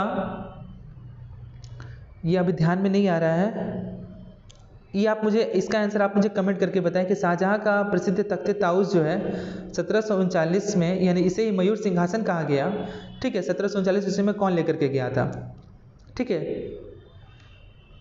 मोहम्मद शाह रंगीला था जो तख्ते ताउस को 1739 ईस्वी में लेकर के चला गया था, जिसे मयूर सिंहासन कहा गया। क्वेश्चन नंबर 156, मोती मस्जिद किस नगर में स्थित है? तो मोती मस्जिद जो है आगरा में स्थित है। क्वेश्चन नंबर 157, मुगल शासक ने संगीत और नृत्य पर प्रतिबंध लगाया था, वो कौन सा मुगल शासक था जो संगीत और नृत्य पर प्रतिबंध लगाया था? तो वह था आपका औरंगजेब। क्वेश्चन नंबर, औरंगजेब ने अपने आप को उपाधि दी थी आलमगीर की। ठीक है। औरंगजेब का उत्तराधिकारी कौन था? तो औरंगजेब का टोटल 3 उत्तराधिकारी था, 3 बेटा था, आजम, मुअज्जम, कामबख्श। मुअज्जम ने अपने दोनों भाइयों को मार दिया, यानी कि आजम और कामबख्श को, और खुद गद्दी पर बैठा, यानी कि मुअज्जम। क्वेश्चन नंबर 159, लाल किले का निर्माण किसने करवाया? तो लाल किले का निर्माण करवाया था शाहजहां ने। ठीक है। क्वेश्चन नंबर 160, मुगल भवनों में से किसमें या अन्य विशेषता बताई जाती है कि वह लंबाई और चौड़ाई में बिल्कुल बराबर है? आंसर इसका हो जाएगा ताजमहल। ठीक है। मुगल भवनों में वो लंबाई और चौड़ाई दोनों में क्या है? ताजमहल बराबर है। क्वेश्चन नंबर 161, ताजमहल के वास्तुकार कौन थे? वेरी वेरी इंपॉर्टेंट, उस्ताद अहमद लाहौरी जो थे वो ताजमहल के वास्तुकार थे। नेक्स्ट क्वेश्चन की तरफ हम लोग आगे बढ़ते हैं। क्वेश्चन नंबर 162, क्वेश्चन नंबर 162 है कि शेर खान ने हुमायूं को 1539 तथा 1540 में क्रमशः किन 2 स्थानों पर पराजित किया था? तो चौसा तथा कन्नौज। शेर खान, ये वही शेर खान है, शेरशाह सूरी। क्वेश्चन नंबर 163, शेरशाह सूरी द्वारा निर्मित ग्रैंड रोड पंजाब को किसके साथ जोड़ती है? तो पूर्व बंगाल के साथ इसे जोड़ती है। क्वेश्चन नंबर 164, नाना फडणवीस का मूल नाम क्या था? तो नाना फडणवीस का मूल नाम था बालाजी जनार्दन भानु। इसे भी आप ध्यान में रखेंगे। क्वेश्चन नंबर 165, उस मराठा राजा का नाम बताइए जो औरंगजेब से बहादुरी से लड़ा था? तो उस मराठा राजा का नाम था छत्रपति शिवाजी महाराज। क्वेश्चन नंबर 166, 1671 ईस्वी में शिवाजी का क्या हुआ था? राज्याभिषेक हुआ था। शिवाजी को पकड़ने के लिए औरंगजेब द्वारा किस जनरल को भेजा गया था? तो शाइस्ता खान को भेजा गया था शिवाजी को पकड़ने के लिए। क्वेश्चन नंबर 167, 1700 ईस्वी में राजा राम की मृत्यु के बाद मराठों ने मुगलों के विरुद्ध युद्ध उसकी वीर पत्नी डैश के नेतृत्व में जारी रखा? तो ताराबाई के नेतृत्व में इस युद्ध को जारी रखा था। क्वेश्चन नंबर 168, शिवाजी के राज्य की राजधानी कहाँ थी? तो राज्य की जो राजधानी थी वह थी आपके रायगढ़। क्वेश्चन नंबर 169 हम देखते हैं। क्वेश्चन नंबर 169 है कि लड़ाकू पेशवा कहा जाता है, किसे कहा जाता है? तो बाजीराव प्रथम को कहा जाता है लड़ाकू पेशवा। क्वेश्चन नंबर 170, पेशवाओं का संस्थापक किसे कहा जाता है? तो पेशवाओं का संस्थापक कहा जाता है बालाजी विश्वनाथ। उस समय मराठा साम्राज्य में जो राजा होते थे उन्हें पेशवा की उपाधि धारण दी जाती थी। पेशवा का मतलब प्रधानमंत्री होता है, यह भी आप ध्यान में रखेंगे। क्वेश्चन नंबर 170 के बाद हम लोग आगे बढ़ते हैं। क्वेश्चन नंबर 171, वो तो 171 है कि प्रथम आंग्ल मराठा युद्ध कौन सी संधि द्वारा समाप्त हुई थी? तो सालबाई की संधि द्वारा प्रथम आंग्ल मराठा युद्ध जो है वो समाप्त हो गई थी। किस संधि के द्वारा? सालबाई की संधि के द्वारा। क्वेश्चन नंबर 172, अंग्रेजों द्वारा कलकत्ता में निर्मित दुर्ग का नाम क्या रखा गया था? तो फोर्ट विलियम रखा गया था। क्वेश्चन नंबर 173, भारत में डच सबसे प्रारंभिक उपनिवेश कहाँ था? तो मछलीपट्टनम में था, जहाँ पे सबसे पहले वो अपना प्रारंभिक उपनिवेश को जारी रखे थे। ठीक है, क्वेश्चन नंबर 174, और वहीं से वो व्यापार भी करते थे। क्वेश्चन नंबर 174, अंग्रेजों शासक चार्ल्स द्वितीय को किसकी राजकुमारी से विवाह करने के लिए बंबई दहेज में दिया गया था? तो पुर्तगाल जो शासक था, पुर्तगाल की राजकुमारी से विवाह करने के लिए बंबई दहेज में दे दिया गया था। पूरा बंबई ही दे दिया गया था दहेज में। क्वेश्चन नंबर 175, पुर्तगाली यात्री वास्को डी गामा का कालीकट आने पर भव्य स्वागत करने वाला भारतीय राजा का नाम क्या था? तो जमोरिन जो राजा था वो वास्को डी गामा जब भारत आया था, ठीक है, तो वास्को डी गामा भारत आया था तो उसका स्वागत करने वाला जो भारतीय राजा था उसका नाम था जमोरिन। क्वेश्चन नंबर 176, भारत में सबसे पहले आने वाला और सबसे बाद में जाने वाला देश कौन था? तो वह था आपका पुर्तगाल। ठीक है, पुर्तगालियों ने भारत को दो चीज़ सिखाया था, प्रिंटिंग प्रेस और दूसरा तंबाकू की खेती, आलू और तंबाकू की खेती। क्वेश्चन नंबर 177, पुर्तगालियों द्वारा कालीकट से ले जाए जाने वाले कालीकट के सूती कपड़े यूरोप में आमतौर पर क्या कहलाते थे? तो सूती कपड़े आमतौर पर कैलिको कहलाते थे, कैलिको कहा जाता था सूती कपड़ों को। क्वेश्चन नंबर 178, अपने शासन के दौरान अंग्रेज किसानों को आसाम में क्या उगाने के लिए मजबूर कर रहे थे? तो चाय उगाने के लिए मजबूर कर रहे थे। यह भी आप ध्यान में रखेंगे। क्वेश्चन नंबर 179, गुरु गोविंद सिंह द्वारा खालसा पंथ की स्थापना किस वर्ष की गई थी? तो गुरु गोविंद सिंह द्वारा खालसा पंथ की स्थापना जो है वह 1699 ईस्वी में की गई थी। 180, गुरु नानक का जन्म स्थान कौन सा है? तो तलवंडी नामक स्थान में उनका जन्म हुआ था। 181, 181, गुरु नानक का उत्तराधिकारी कौन था? तो गुरु नानक का उत्तराधिकारी थे गुरु अंगद। क्वेश्चन नंबर 182, सिखों का अंतिम गुरु कौन था? तो सिखों का अंतिम गुरु थे गुरु गोविंद सिंह। क्वेश्चन नंबर 183, रंजीत सिंह को राजा की उपाधि किसने दी थी? तो रंजीत सिंह को राजा की उपाधि जमान शाह ने दी थी। क्वेश्चन नंबर 184, नादिर शाह के आक्रमण के समय दिल्ली का शासक कौन था? तो नादिर शाह के आक्रमण के समय दिल्ली का शासक जो था वह था मोहम्मद शाह। क्वेश्चन नंबर 185, अवध के स्वायत्त राज्य का संस्थापक कौन था? तो वह था आपका शहादत खां। वेरी वेरी इंपॉर्टेंट, ठीक है, कि अवध के स्वायत्त राज्य का संस्थापक कौन था? तो इसका आंसर हो जाएगा शहादत खां। क्वेश्चन नंबर 186, टीपू सुल्तान कहाँ का शासक था? तो टीपू सुल्तान मैसूर का शासक था। क्वेश्चन नंबर 187, तथाकथित काल कोठरी दुर्घटना किस बात का उल्लेख करती है? तो तथाकथित काल कोठरी घटना 123 अंग्रेजों को एक छोटे से कमरे में तथाकथित कैद, जिसके परिणाम स्वरूप उनमें से अधिकांश की मृत्यु हो गई थी। ठीक है, यही जो घटना है वो काल कोठरी के नाम से प्रसिद्ध है। ठीक है, अगला क्वेश्चन नंबर 188, 1757 में प्लासी में युद्ध में सिराजुद्दौला के साथ किसने विश्वासघात किया था?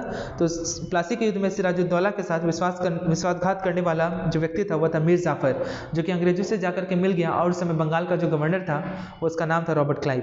यह भी आप ध्यान में रखेंगे। क्वेश्चन नंबर 189 है कि प्लासी की लड़ाई किसके बीच लड़ी गई थी? सिराजुद्दौला और रॉबर्ट क्लाइव के बीच में लड़ी गई थी।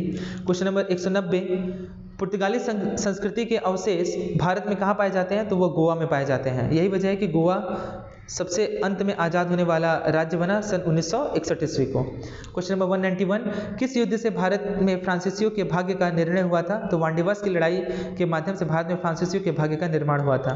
क्वेश्चन नंबर 192, स्वामी दयानंद सरस्वती ने प्रथम आर्य समाज 1875 ईस्वी में कहाँ स्थापित की थी? तो स्थापित की थी कहाँ पे? बम्बई में। क्वेश्चन नंबर 193, औपनिवेशिक भारत में आर्य समाज स्थापित करने वाले कौन थे? तो स्वामी दयानंद सरस्वती ने आर्य समाज की स्थापना की थी।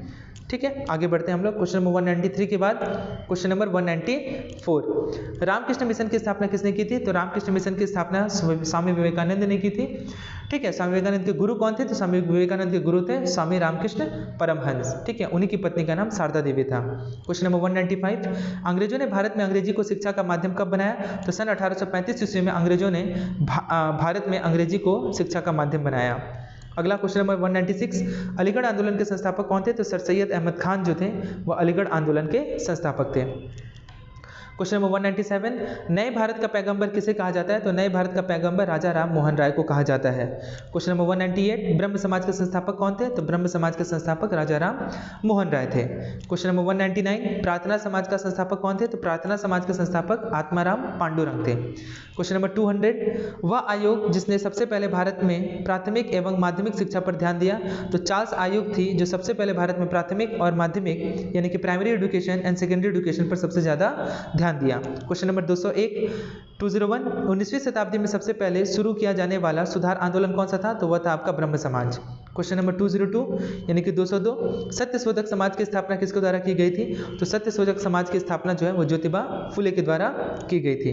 क्वेश्चन नंबर 203 की तरफ हम लोग आगे बढ़ते हैं। क्वेश्चन नंबर 203 है कि वर्षों पहले हमने नियति के साथ एक वादा किया था और अब वो वादा पूरा करने का समय आ गया है।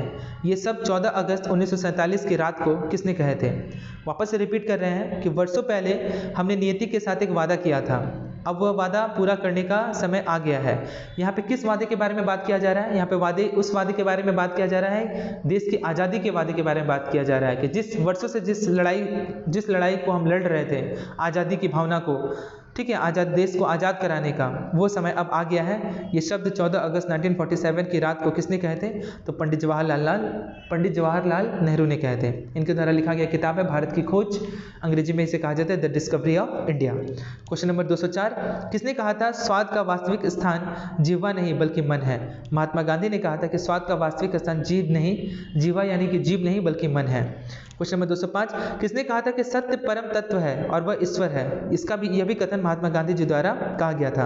क्वेश्चन नंबर 206 कांग्रेसी नेताओं में से किसको महान वृद्ध पुरुष कहा गया जाता है? तो दादा भाई नौरोजी को महान वृद्ध पुरुष कहा जाता है। इनके द्वारा लिखा गया एक बहुत ही फेमस किताब, प्रसिद्ध किताब है poverty and un British rule in India. Question number 207 British संसद का सदस्य बनने वाला पहला भारतीय कौन था? तो दादा भाई नौरोजी थे, ठीक है। और दादा भाई नौरोजी जो थे वो इंडियन नेशनल कांग्रेस के दूसरे चेयरमैन थे। पहले चेयरमैन थे आपके WC बैनर्जी, दूसरे चेयरमैन थे दादा भाई नौरोजी, तीसरे थे आपके बदरुद्दीन तैयब जी और चौथे थे George Yule. Question number 208 Bharat से ब्रिटेन की ओर संपत्ति के अपवहन का सिद्धांत किसने प्रतिपादित किया था? तो दादा भाई नौरोजी ने ही प्रतिपादित किया था। क्वेश्चन नंबर 209 की तरफ हम लोग आगे बढ़ रहे हैं। क्वेश्चन नंबर 209 है कि जब महात्मा गांधी की हत्या हुई तब किसने कहा था कोई विश्वास नहीं करेगा कि ऐसे शरीर और आत्मा वाला कोई आदमी कभी इस धरती पर चला था? तो यह कहा था अल्बर्ट आइंस्टाइन ने। क्या कहा था? वापस से रिपीट करते हैं हम कि जब महात्मा गांधी की हत्या हुई थी तब किसने कहा था कि कोई विश्वास नहीं करेगा कि ऐसे शरीर और आत्मा वाला कोई आदमी इस धरती पर चला था? तो यह कथन किसका था? अल्बर्ट आइंस्टाइन का। क्वेश्चन नंबर 210 करेंगे या मरेंगे? गांधी जी ने राष्ट्र को यह मंत्र, है ना, डू और डाई, करो या मरो, गांधी जी ने राष्ट्र को यह मंत्र किस जन आंदोलन के अवसर पर दिया था? तो भारत छोड़ो आंदोलन के दौरान यह दिया था। भारत छोड़ो आंदोलन 8 अगस्त 1942 को स्टार्ट हुआ था। क्वेश्चन नंबर 211 इनकलाब जिंदाबाद का नारा किसने दिया था? तो भगत सिंह ने दिया था। क्वेश्चन नंबर 212 राष्ट्रीय संघर्ष के दौरान प्रसिद्ध समाचार पत्र केसरी का संस्थापक और संपादक कौन थे? तो लोकमान्य बाल गंगाधर तिलक थे। केसरी जो है यह मराठी लैंग्वेज में लिखा गया और जो मराठा जो है वो अंग्रेजी लैंग्वेज में प्रकाशित हुआ था। तो यह जो पत्रिका थी बाल गंगाधर तिलक की, दो पत्रिका जो काफ़ी ज़्यादा फेमस है, केसरी और मराठा, इनके द्वारा लिखा गया काफ़ी ज़्यादा प्रसिद्ध पुस्तक है जिसका नाम है गीता रहस्य। क्वेश्चन नंबर 213 गांधी जी ने किस धार्मिक ग्रंथ को अपनी माता कहा था?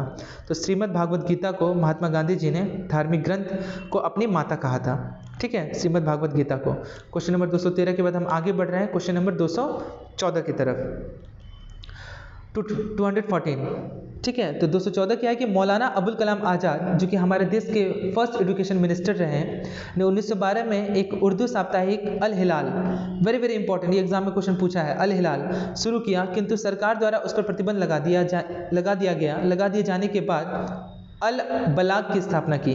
तो इसका आंसर हो जाएगा कब की गई है? 1915 में। ये वही 1915 का दौर है जब 9 जनवरी 1915 को महात्मा गांधी साउथ अफ्रीका से भारत आए थे, ठीक है। एग्जाम में आपसे पूछा जा सकता है कि महात्मा गांधी के पॉलिटिकल गुरु कौन थे? तो महात्मा गांधी के पॉलिटिकल गुरु का नाम था गोपाल कृष्ण गोखले। क्वेश्चन नंबर 215 स्वराज मेरा जन्मसिद्ध अधिकार है और मैं इसे लेख पाकर ही रहूंगा, यह किसका कथन है? तो यह कथन लोकमान्य बाल गंगाधर तिलक का। नन कॉपरेशन मूवमेंट हिंदी में असहयोग आंदोलन के दौरान 1920 में इनकी मृत्यु हो गई थी। 216 फ्रंटियर गांधी पद के नाम से कौन संबंधित था? तो खान अब्दुल गफ्फार खान को फ्रंटियर गांधी यानी कि हिंदी में से कहा जाता है सीमांत गांधी के नाम से काफ़ी ज़्यादा प्रसिद्ध थे। लाल कुर्ती दल की स्थापना भी खान अब्दुल गफ्फार खान ने ही की थी। Question number 217 lady with the lamp के नाम से कौन विख्यात है? तो लेडी विद द लैम्प के नाम से विख्यात है Florence Nightingale. Question number 218, life divine पुस्तक के लेखक कौन है? तो लाइफ डिवाइन पुस्तक के लेखक है Aurobindo Ghosh. Question number 219, the loyal Mohammedan of India किसका एक समाचार पत्र था? तो यह सैयद अहमद खां का एक समाचार पत्र था। क्वेश्चन नंबर 220, कौन यंग इंडिया और हरिजन का संपादक था? ये दोनों मैगजीन था, इसके संपादक थे महात्मा गांधी। लेकिन यही आपसे अगर क्वेश्चन पूछे कि यंग इंडिया नामक पुस्तक किसने लिखी, तो इसका आंसर हो जाएगा लाला लाजपत राय। और यंग इंडिया नामक मैगजीन किसने प्रकाशित किया था? तो इसका आंसर हो जाएगा महात्मा गांधी। क्वेश्चन नंबर 221 की तरफ हम लोग आगे बढ़ रहे हैं। क्वेश्चन नंबर 221 है कि ब्रिटिश इंडिगो बागान मालिकों के अत्याचारों का वर्णन करने वाला प्रसिद्ध नाटक नील दर्पण किसके द्वारा लिखा गया था? तो दीनबंधु मित्र द्वारा नील दर्पण की रचना की गई थी। क्वेश्चन नंबर 222, रविन्द्रनाथ टैगोर द्वारा लिखित जन गण मन सर्वप्रथम जनवरी 1912 में किस नाम से प्रकाशित हुआ था? तो यह प्रकाशित हुआ था भारत भाग्य विधाता नाम से प्रकाशित हुआ था। क्वेश्चन नंबर 223, अपने उपन्यास आनंद मठ में बंकिम चंद्र चटर्जी द्वारा बंगाल के किस विद्रोह का उल्लेख किया गया था? तो बंगाल के सन्यासी विद्रोह का उल्लेख किया गया था। और उनका जो किताब है आनंद मठ, ये प्रकाशित हुआ था 1882 में। ठीक है, और यहीं से वंदे मातरम जो है लिया गया है, जिसके रचयिता कौन है? बंकिम चंद्र चटर्जी। और बंकिम चंद्र चटर्जी जो है वो रविन्द्रनाथ टैगोर के लिटरेचर गुरु हैं।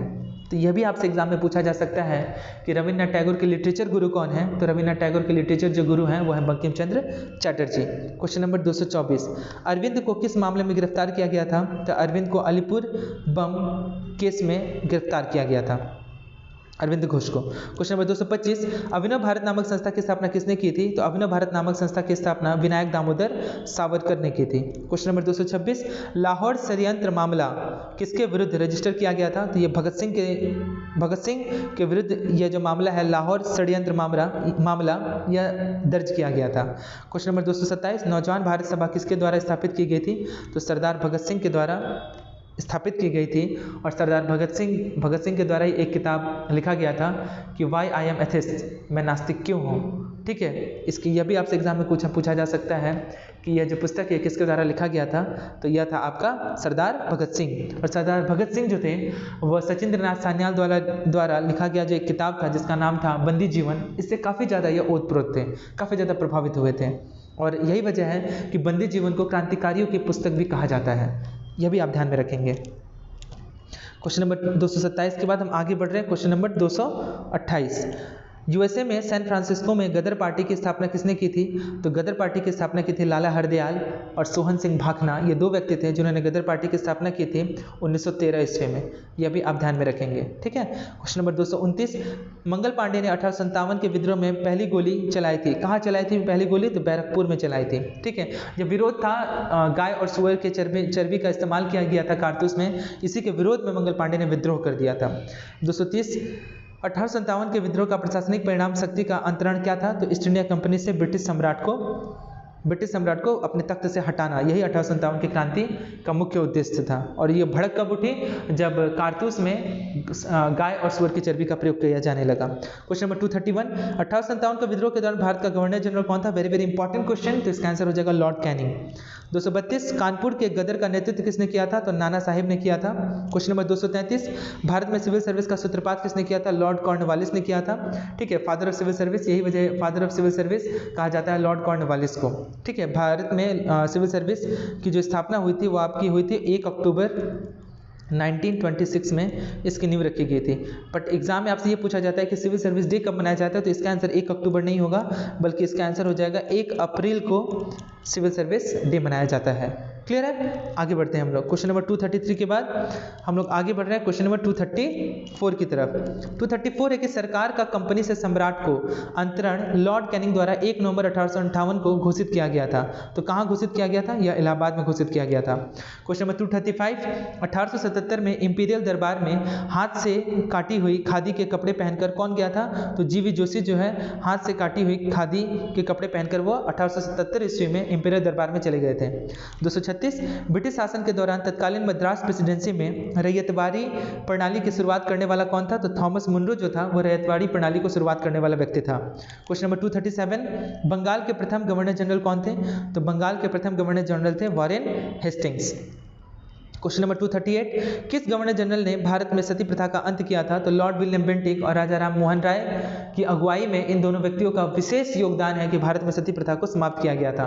सती प्रथा में जबरन पति की मृत्यु के बाद पत्नी को भी उस आग में जलना पड़ता था। इस प्रथा को समाप्त किया था वो उस समय गवर्नर जनरल था भारत का लॉर्ड विलियम बेंटिक। किसकी सहायता से? राजा राम मोहन राय, क्योंकि राजा राम मोहन राय भी इसके क्या थे? विरोधी थे। अगला देखते हैं क्वेश्चन नंबर 239, भारतीय सिविल सेवा में अर्हता प्राप्त प्रथम भारतीय कौन था? तो सत्येंद्र नाथ टैगोर थे, जो सबसे पहले सिविल सेवा ज्वाइन किए थे। क्वेश्चन नंबर 240, कौन बंगाल का अंतिम गवर्नर जनरल था? तो बंगाल का अंतिम गवर्नर जनरल था Lord William Bentinck. Question number 241 की तरफ हम लोग आगे बढ़ रहे हैं। क्वेश्चन नंबर 241 है कि कौन सा गवर्नर जनरल ठगी प्रथा के उन्मूलन से संबंधित था? तो ठगी प्रथा के उन्मूलन से संबंधित था Lord William Bentinck. Question number 242, east India company का अंतिम गवर्नर जनरल और क्राउन के अधीन पहला वायसराय कौन था? तो उसका नाम था लॉर्ड कैनिंग। क्वेश्चन नंबर 243, किस गवर्नर जनरल का नाम राज्य हड़प नीति के साथ जोड़ा गया था? तो लॉर्ड डलहौजी का जो संबंध है वो राज्य हड़प नीति से था। क्वेश्चन नंबर 244, भारत का अंतिम वायसराय कौन था? तो भारत का अंतिम वायसराय था Lord Mountbatten. Question number 245, Bharat किसके वायसराय काल में स्वतंत्र हुआ? तो लॉर्ड माउंटबेटन के काल में उस समय भारत का वायसराय था, उसके शासनकाल में भारत जो है आज़ाद हुआ। क्वेश्चन नंबर 246, भारत का पहला भारतीय गवर्नर जनरल कौन था? तो भारत का पहला भारतीय गवर्नर जनरल थे चक्रवर्ती राजगोपालाचारी, जिनको राजा जी की उपाधि से सम्मानित किया गया है। क्वेश्चन नंबर 247, किसको लॉर्ड कर्जन का सबसे उपयोगी और महत्वपूर्ण सुधार माना जा सकता है, विशेषतः अविभाजित पंजाब प्रांत में रहने वाले लोगों के संदर्भ में? तो कृषि सुधार में लॉर्ड कर्जन का सबसे उपयोगी महत्वपूर्ण सुधार माना जाता है। क्वेश्चन नंबर 248, भारतीय विश्वविद्यालय अधिनियम किसके द्वारा पारित किया गया था? तो भारतीय विश्वविद्यालय अधिनियम लॉर्ड लिटन के द्वारा पारित किया गया था। यह भी क्वेश्चन जो है वेरी वेरी इंपॉर्टेंट है, यह भी आप ध्यान में रखेंगे। क्वेश्चन नंबर 249, भारत में स्थानीय स्वशासक का अग्रगामी कौन था? तो वह था आपका लॉर्ड रिपन। क्वेश्चन नंबर 250, स्वशासन का जो जनक है, लोकल गवर्नमेंट का जो जनक है वो कहा जाता है लॉर्ड रिपन को, ये आप ध्यान में रखेंगे। भारत में पहली बार सन 1853 में किस स्टेशन से रेल यात्रा आरंभ की गई थी? तो बम्बई से स्टार्ट की गई थी। भारत में रेलवे का शुरुआत जो है वह हुआ था आपका 16 अप्रैल 1853 को, और उस ट्रेन का नाम था ब्लैक ब्यूटी। आप ये भी ध्यान में रखेंगे, जो मुंबई से लेकर थाने तक चला था।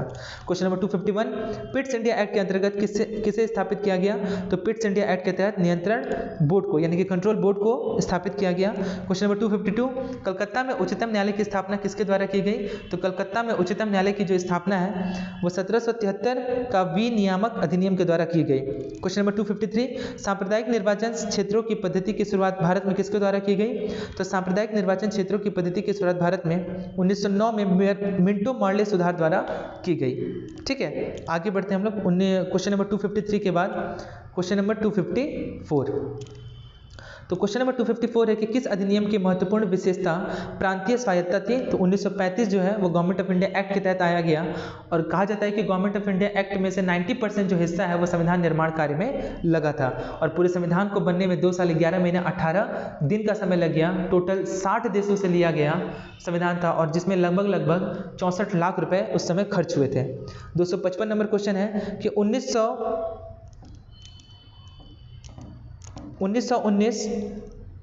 1919 अधिनियम में द्विशासन धारणा को जिस व्यक्ति ने परिचित करवाया था उसका नाम क्या था? तो मांटेग्यू। क्वेश्चन नंबर 256, 1921 में यानी कि 1921 में नरेंद्र मंडल या चैम्बर ऑफ प्रिंसेस किसके द्वारा आरंभ किया गया था? तो ड्यूक ऑफ कैनॉट के द्वारा यह स्थापित किया गया था। Question number 257, government of India act 1935 किस पर आधारित है? तो यह साइमन कमीशन पर आधारित है।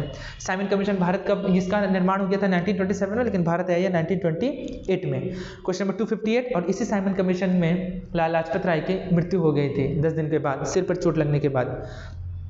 पंजाब में कृषि आंदोलन आयोजित करने के लिए लाला लाजपत राय को किस वर्ष निर्वासित करके मांडले जेल भेजा गया? तो 1907 में, जब कांग्रेस का विभाजन हो गया था 1907 में, जब ये 2 भागों में बट गया, नरम दल और गरम दल। ठीक है, और ये पूछा जाता है कि उस समय कांग्रेस के चेयरमैन कौन थे? तो वो थे आपके रासबिहारी घोष। ठीक है, यह भी आप ध्यान में रखेंगे सूरत सेशन के दौरान। और इसी 1907 में पंजाब में कृषि आंदोलन आयोजित करने के लिए लाला लाजपत राय को जेल भेज दिया गया था, मांडले जेल भेज दिया गया था। क्वेश्चन नंबर 259, गांधी जी के विदेशी वस्तुओं के बहिष्कार के आंदोलन का लक्ष्य था कुटीर उद्योगों का प्रोत्साहन, यानी कि जो घरेलू उत्पाद है उनको प्रोत्साहन देने के लिए गांधी जी ने विदेशी वस्तुओं का क्या किया था, बहिष्कार किया था। क्वेश्चन नंबर 260, भारत को अधिकार क्षेत्र का दर्जा किस तारीख को मिला था, तो 15 अगस्त 1947 को भारत को अधिकार क्षेत्र का दर्जा मिला था। क्वेश्चन नंबर 261, गांधी जी सच्चे समर्थक थे, तो सच्चे समर्थक थे कुटीर उद्योग के। क्वेश्चन नंबर 262, किसकी विफलता के बाद स्वराज पार्टी बनाई गई थी, तो असहयोग आंदोलन के बाद, क्योंकि असहयोग आंदोलन जो हुआ था वो 1920 में विफल हो गया था, 1922 तक चला था, और जिसके उपलक्ष्य पर चोरी चोरा कांड भी हो गया था 5 फरवरी 1922 को, जिसके खिलाफ असहयोग आंदोलन पूरी तरह से स्थगित हो गया। और इसी के बाद स्वराज पार्टी की स्थापना हुई सन 1923 ईस्वी में, जिसकी स्थापना का जो दायित्व है वो किया गया था मोतीलाल नेहरू और आपका चित्तरंजन दास। और ये वही चित्तरंजन दास हैं जो पॉलिटिकल गुरु थे सुभाष चंद्र बोस के। तो आपसे पूछा जा सकता है महात्मा गांधी के पॉलिटिकल गुरु कौन थे, तो वो थे आपके गोपाल कृष्ण गोखले। और सुभाष चंद्र बोस के पॉलिटिकल गुरु कौन थे, तो वो थे आपके चित्तरंजन दास। आगे बढ़ते हैं हम लोग।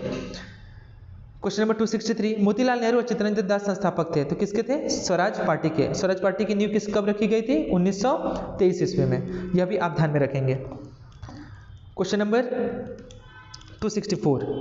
264 है कि लंदन में गोलमेज सम्मेलन का आयोजन किसकी चर्चा के लिए किया गया था, तो भारत का भावी संविधान बनाने के लिए गोलमेज सम्मेलन का आयोजन किया गया था। टोटल 3 गोलमेज सम्मेलन थे, 1930, 1931, 1932। तीनों गोलमेज सम्मेलन में भाग लेने वाले व्यक्ति थे डॉक्टर BR अम्बेडकर, जो आगे चल करके हमारे देश के संविधान निर्माण में काफ़ी ज़्यादा भूमिका वो निभाते हैं। और महात्मा गांधी जो थे वो केवल द्वितीय गोलमेज सम्मेलन में गए थे, 5 मार्च 1931 को ही वो गोलमेज सम्मेलन में शामिल हुए थे, यानी कि केवल एक ही गोलमेज सम्मेलन में गए थे। और तीनों गोलमेज सम्मेलन में जाने वाले जो व्यक्ति थे वह थे doctor BR Ambedkar. Question number 265, Congress की पहली महिला अध्यक्ष कौन थी, तो वह थी श्रीमती एनी बेसेंट। ठीक है, और यही पूछे आपसे कि कांग्रेस की पहली भारतीय महिला कौन थी, तो इसका आंसर हो जाएगा सरोजिनी नायडू। क्वेश्चन नंबर 266, जब स्वतंत्रता की माउंटबेटन योजना स्वीकार की गई उस समय भारतीय राष्ट्रीय कांग्रेस का अध्यक्ष कौन था, तो वह थे Acharya JB Kripalani. Question number 267, Subhash Chandra Bose ने भारतीय राष्ट्रीय कांग्रेस से निकलने के बाद किस पार्टी की स्थापना की, तो उन्होंने फॉरवर्ड ब्लॉक की स्थापना की थी। क्वेश्चन नंबर 268, कौन आज़ाद हिंद फौज का संस्थापक था, तो सुभाष चंद्र बोस जो थे वो आज़ाद हिंद फौज के संस्थापक थे। इसकी बागडोर को संभालने के लिए किसने दिया था, तो रास बिहारी बोस ने आज़ाद हिंद फौज की बागडोर को संभालने के लिए सुभाष चंद्र बोस को दिया था। क्वेश्चन नंबर 269, 12 अप्रैल 1944 को सुभाष चंद्र बोस ने एक नगर में भारतीय राष्ट्रीय सेना का झंडा फहराया था। वह नगर उस समय किस राज्य शासित प्रदेश में था, तो वह था आपका मणिपुर। ठीक है, उसकी कैपिटल है अभी इम्फाल।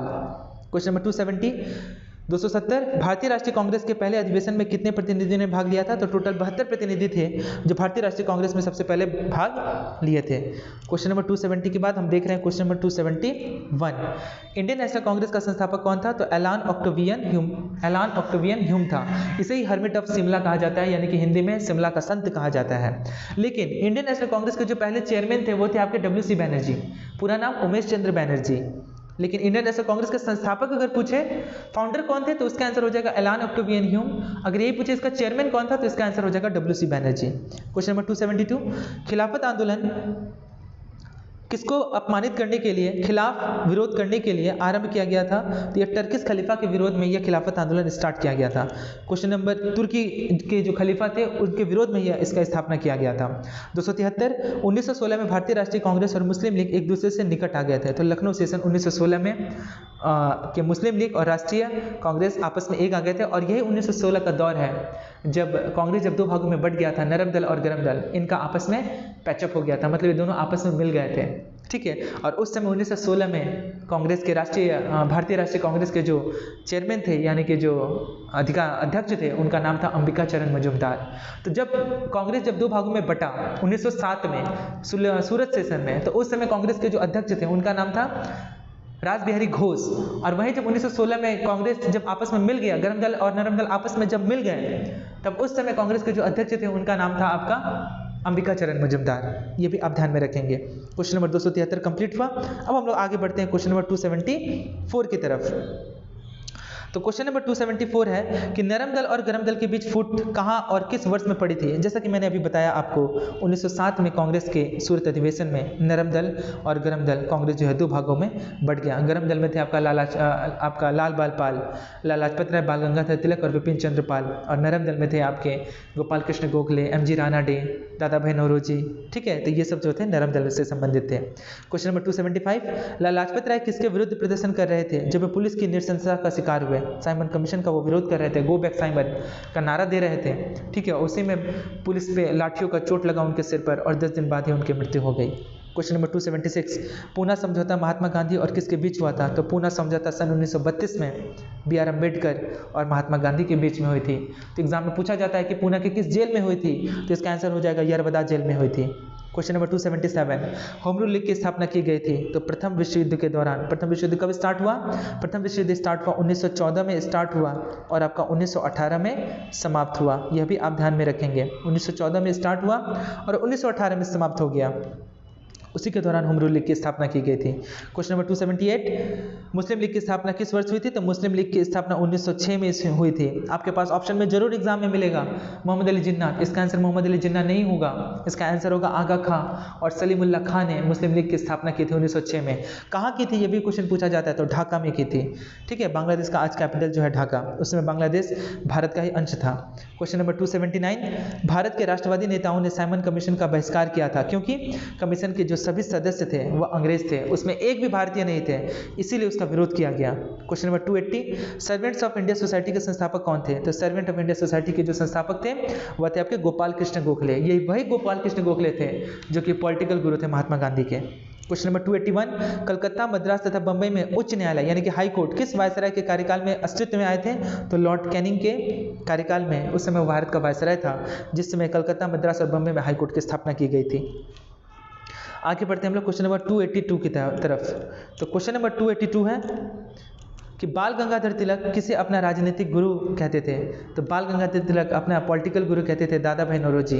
आप याद रखिएगा, मैं वापस से बार बार रिपीट कर रहा हूँ, पॉलिटिकल गुरु ऑफ बाल Gangadhar Tilak Dadabhai Naoroji, political guru of Mahatma Gandhi Gopal Krishna Gokhale, political guru of Subhash Chandra Bose Chittaranjan Das, literature guru of Rabindranath Tagore Bankim Chandra Chatterjee. तो ये चारों पॉइंट आप याद रखेंगे। क्वेश्चन नंबर 283, गांधी इरविन समझौते पर हस्ताक्षर कब हुए। तो गांधी इरविन समझौते पर हस्ताक्षर कब हुए, 5 मार्च 1931। यह भी पूछा जा सकता है कि द्वितीय गोलमेज सम्मेलन के दौरान भारत का वायसराय कौन था। तो भारत का वायसराय था आपका लॉर्ड इरविन। क्वेश्चन नंबर 284, उस राज्य पुनर्गठन आयोग का अध्यक्ष कौन था जिसने भाषाई आधार पर राज्यों का पुनः सीमांकन करने की सिफारिश की थी। तो वह थे आपके फजल अली। ठीक है, क्वेश्चन नंबर 285, गांधी जी किसकी रचनाओं से प्रभावित थे। तो गांधी जी जो थे वो लियो टॉल्स्टॉय की रचनाओं से काफ़ी ज़्यादा प्रभावित थे। क्वेश्चन नंबर 286, सत्याग्रह शब्द का निर्माण किसने किया था। तो सत्याग्रह शब्द का निर्माण महात्मा गांधी जी ने किया था। क्वेश्चन नंबर 287, गांधी जी से दक्षिण अफ्रीका में मिलने के लिए कौन गया था। तो गांधी जी से दक्षिण अफ्रीका में मिलने के लिए गोपाल कृष्ण गोखले गए थे और वहीं पर वह सुझाव दिए थे गोपाल कृष्ण गोखले महात्मा गांधी को कि जब तुम भारत जाओगे तो 2 साल तक कम से कम भारत का भ्रमण करना, उसके बाद ही कोई आंदोलन स्टार्ट करना, क्योंकि जब तक तुम भारत के जन जन तक लोगों को यह दिलासा या फिर यह उनके मन में यह आगाज नहीं, यह चिराग नहीं जला देते कि एक दीपक नहीं जला देते कि देश जो है हमारा गुलाम है और इसे आज़ाद कराना है, ठीक है, तब तक तुम लोगों के मन में देश के प्रति देश में भक्ति भावनाओं को तुम नहीं भर सकते हो। ठीक है, तो वही काम गांधी जी ने जब वो आए 9 जनवरी 1915 को, यही वजह है कि भारत में प्रवासी भारतीय दिवस 9 जनवरी को मनाया जाता है। आगे बढ़ते हैं क्वेश्चन नंबर 288, 1918 में महात्मा गांधी सूती कपड़ा कारखानों के मजदूरों के बीच सत्याग्रह आंदोलन चलाने कहाँ जा रहे थे। तो वो अहमदाबाद में गए थे। ठीक है, क्वेश्चन नंबर 289, महात्मा गांधी ने किस आंदोलन से भारतीय राजनीति में प्रवेश किया। तो चंपारण आंदोलन जो कि 1917 ईस्वी में हुआ बिहार में। ठीक है, राजकुमार शुक्ला ने इनको न्योता दिया था कि आप आइए और चंपारण में जो नील की खेती करने वाले जो किसान हैं ऊपर बहुत ही ज़्यादा जुर्म किया जा रहा है, ठीक है, उनकी दुख को आप देखिए, ठीक है, और एक आंदोलन स्टार्ट कीजिए। तो वहीं पे महात्मा गांधी जी गए थे, ठीक है, और चंपारण सत्याग्रह को स्टार्ट किए थे। क्वेश्चन नंबर 290, गांधी जी की अध्यक्षता में एकमात्र ICC अधिवेशन कहाँ आयोजन की गई थी। तो बेलगांव सेशन में एकमात्र इंडियन नेशनल कांग्रेस की स्थापना की गई थी और जिस समय गांधी जी उसकी अध्यक्षता करते हैं, केवल एक ही बार वो इंडियन नेशनल कांग्रेस के चेयरमैन बने हैं और वो कौन सा सेशन है। तो बेलगांव सेशन है। ये भी आप ध्यान में रखेंगे जो कि कर्नाटक से संबंधित है। आगे बढ़ते हैं हम लोग क्वेश्चन नंबर 291 की तरफ। क्वेश्चन नंबर 291 है कि नमक सत्याग्रह कहाँ पर समाप्त हुआ था? तो नमक सत्याग्रह दांडी में समाप्त हुआ था, जो कि 12 मार्च से स्टार्ट हुआ था और 6 अप्रैल तक चला था। ठीक है, ये भी आप ध्यान में रखेंगे 1930 में।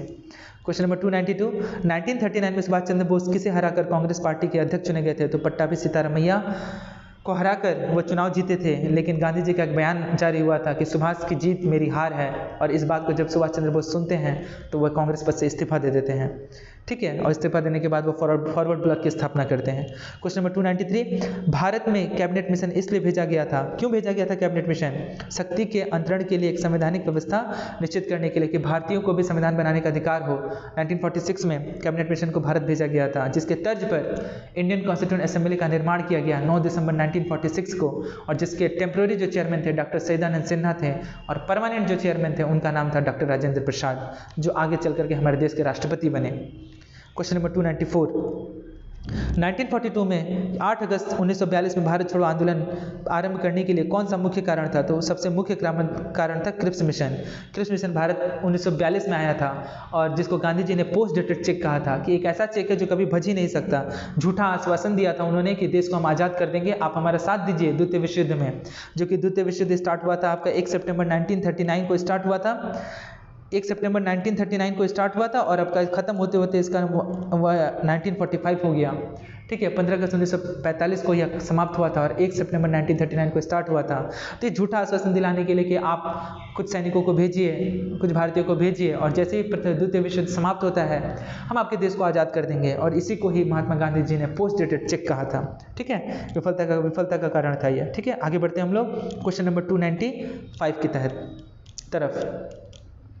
तो क्वेश्चन नंबर 295 है कि भारत छोड़ो आंदोलन 1942 में किस महीने शुरू किया गया था? तो अगस्त महीने में शुरू किया गया था। डेट आपसे पूछा जा सकता है, तो 8 अगस्त को शुरू किया गया था। क्वेश्चन नंबर 296, भारत छोड़ो आंदोलन के दौरान समानांतर सरकार का गठन कहाँ किया गया था? तो बलिया में किया गया था, उत्तर प्रदेश में। क्वेश्चन नंबर 297, चौरी चौरा कांड के बाद गांधी जी ने स्थगित कर दिया था कौन सा आंदोलन? तो 5 फरवरी 1922 ईस्वी को चौरा चौरी कांड होने के बाद अश्विक आंदोलन को स्थगित कर दिया था महात्मा गांधी जी ने। ठीक है, क्वेश्चन नंबर 298, भारतीय राष्ट्रीय कांग्रेस ने असहयोग का अपना प्रसिद्ध प्रस्ताव 1920 में कहाँ आयोजित अपने अधिवेशन में पारित किया गया था? तो कलकत्ता में पारित किया गया था। क्वेश्चन नंबर 299, सत्याग्रह के 3 प्रमुख स्वरूप कौन से थे? तो असहयोग, सविनय अवज्ञा आंदोलन और बहिष्कार आंदोलन। ठीक है, क्वेश्चन नंबर 300, गांधी जी की दांडी यात्रा किसका उदाहरण है? तो यह सविनय अवज्ञा आंदोलन का उदाहरण है, जो 1930 ईस्वी को स्टार्ट हुआ था, और यही 1930 में ही दांडी यात्रा भी स्टार्ट हुई थी 12 मार्च, जो कि 6 अप्रैल तक चला था। यह भी आप ध्यान में रखेंगे। क्वेश्चन नंबर, जिसको सॉल्ट मूवमेंट भी कहा जाता है, क्वेश्चन नंबर 301, 300 क्वेश्चन कंप्लीट हो गया। ठीक है, और 200 क्वेश्चन बचा हुआ है, इसे भी हम कंप्लीट करेंगे। क्वेश्चन नंबर 301, नमक सत्याग्रह किस सन में प्रारंभ हुआ? तो ये 1930 में प्रारंभ हुआ। डेट पूछेगा, मैं बार बार बोल रहा हूँ, डेट पूछेगा आपसे। 12 मार्च को स्टार्ट हुआ था और 6 अप्रैल को समाप्त हुआ था। क्वेश्चन नंबर 302, नमक कानून के उल्लंघन में गांधी जी ने एक आंदोलन शुरू किया, जिसका नाम क्या था? सविनय अवज्ञा आंदोलन, जिसको इंग्लिश में कहा जाता है सिविल डिसोबीडियंस मूवमेंट। यह भी 1930 में स्टार्ट हुआ था। अब हम लोग आगे बढ़ते हैं क्वेश्चन नंबर 303 की तरफ। उम्मीद करता हूँ कि इतना आप लोगों को एकदम अच्छे से समझ में आया होगा और आप लोगों को क्लियर हो रहा होगा। ठीक है, इसी वीडियो को आप बार बार देखेंगे तो आपको आसानी से रिवीजन हो जाएगा और याद भी हो जाएगा। क्वेश्चन नंबर 303, भारतीय राष्ट्रीय कांग्रेस के किस सत्र में पूर्ण स्वराज की घोषणा की गई? तो लाहौर सेशन के दौरान पूर्ण स्वराज की घोषणा की गई थी। ठीक है, आगे बढ़ते हैं हम लोग क्वेश्चन नंबर 304, स्वतंत्र भारत के प्रथम अध्यक्ष कौन थे? तो स्वतंत्र भारत के प्रथम जो अध्यक्ष थे वो थे आपके जीवी मावलंकर, गणेश वासुदेव मावलंकर इनका पूरा नाम। 305, सर्वोदय की अवधारणा के संस्थापक कौन थे? तो सर्वोदय की अवधारणा के जो संस्थापक थे वो थे आपके महात्मा गांधी। महात्मा गांधी को महात्मा की उपाधि किसने दी? तो यह महात्मा गांधी को महात्मा की उपाधि दी थी रविन्द्रनाथ टैगोर ने। लेकिन महात्मा गांधी को राष्ट्रपिता की उपाधि किसने दी? तो महात्मा गांधी को राष्ट्रपिता की उपाधि जो दी थी वह सुभाष चंद्र बोस ने कहा था, फादर ऑफ नेशन। ठीक है, राष्ट्रपिता कहकर उन्हें संबोधित किया था। क्वेश्चन नंबर 306, क्रिस्टोफर कोलंबस कहाँ गया था? तो क्रिस्टोफर कोलंबस जिनेवा गया था। ठीक है, क्वेश्चन नंबर 307, अहस्तक्षेप की नीति का अर्थ क्या है? तो कुछ प्रतिबंधों का हट जाना को ही कहा जाता है अहस्तक्षेप की नीति। क्वेश्चन नंबर 308, बनारस हिंदू विश्वविद्यालय की स्थापना किसने की? तो BHU यानी कि काशी विश्वविद्यालय भी, काशी हिंदू विश्वविद्यालय भी इसे कहा जाता है, बनारस हिंदू विश्वविद्यालय भी इसे कहा जाता है। इसकी स्थापना मदन मोहन मालवीय ने की थी। क्वेश्चन नंबर 309, जहाँ कानून नहीं वहाँ स्वतंत्रता नहीं, ये किसने कहा था? Very very important.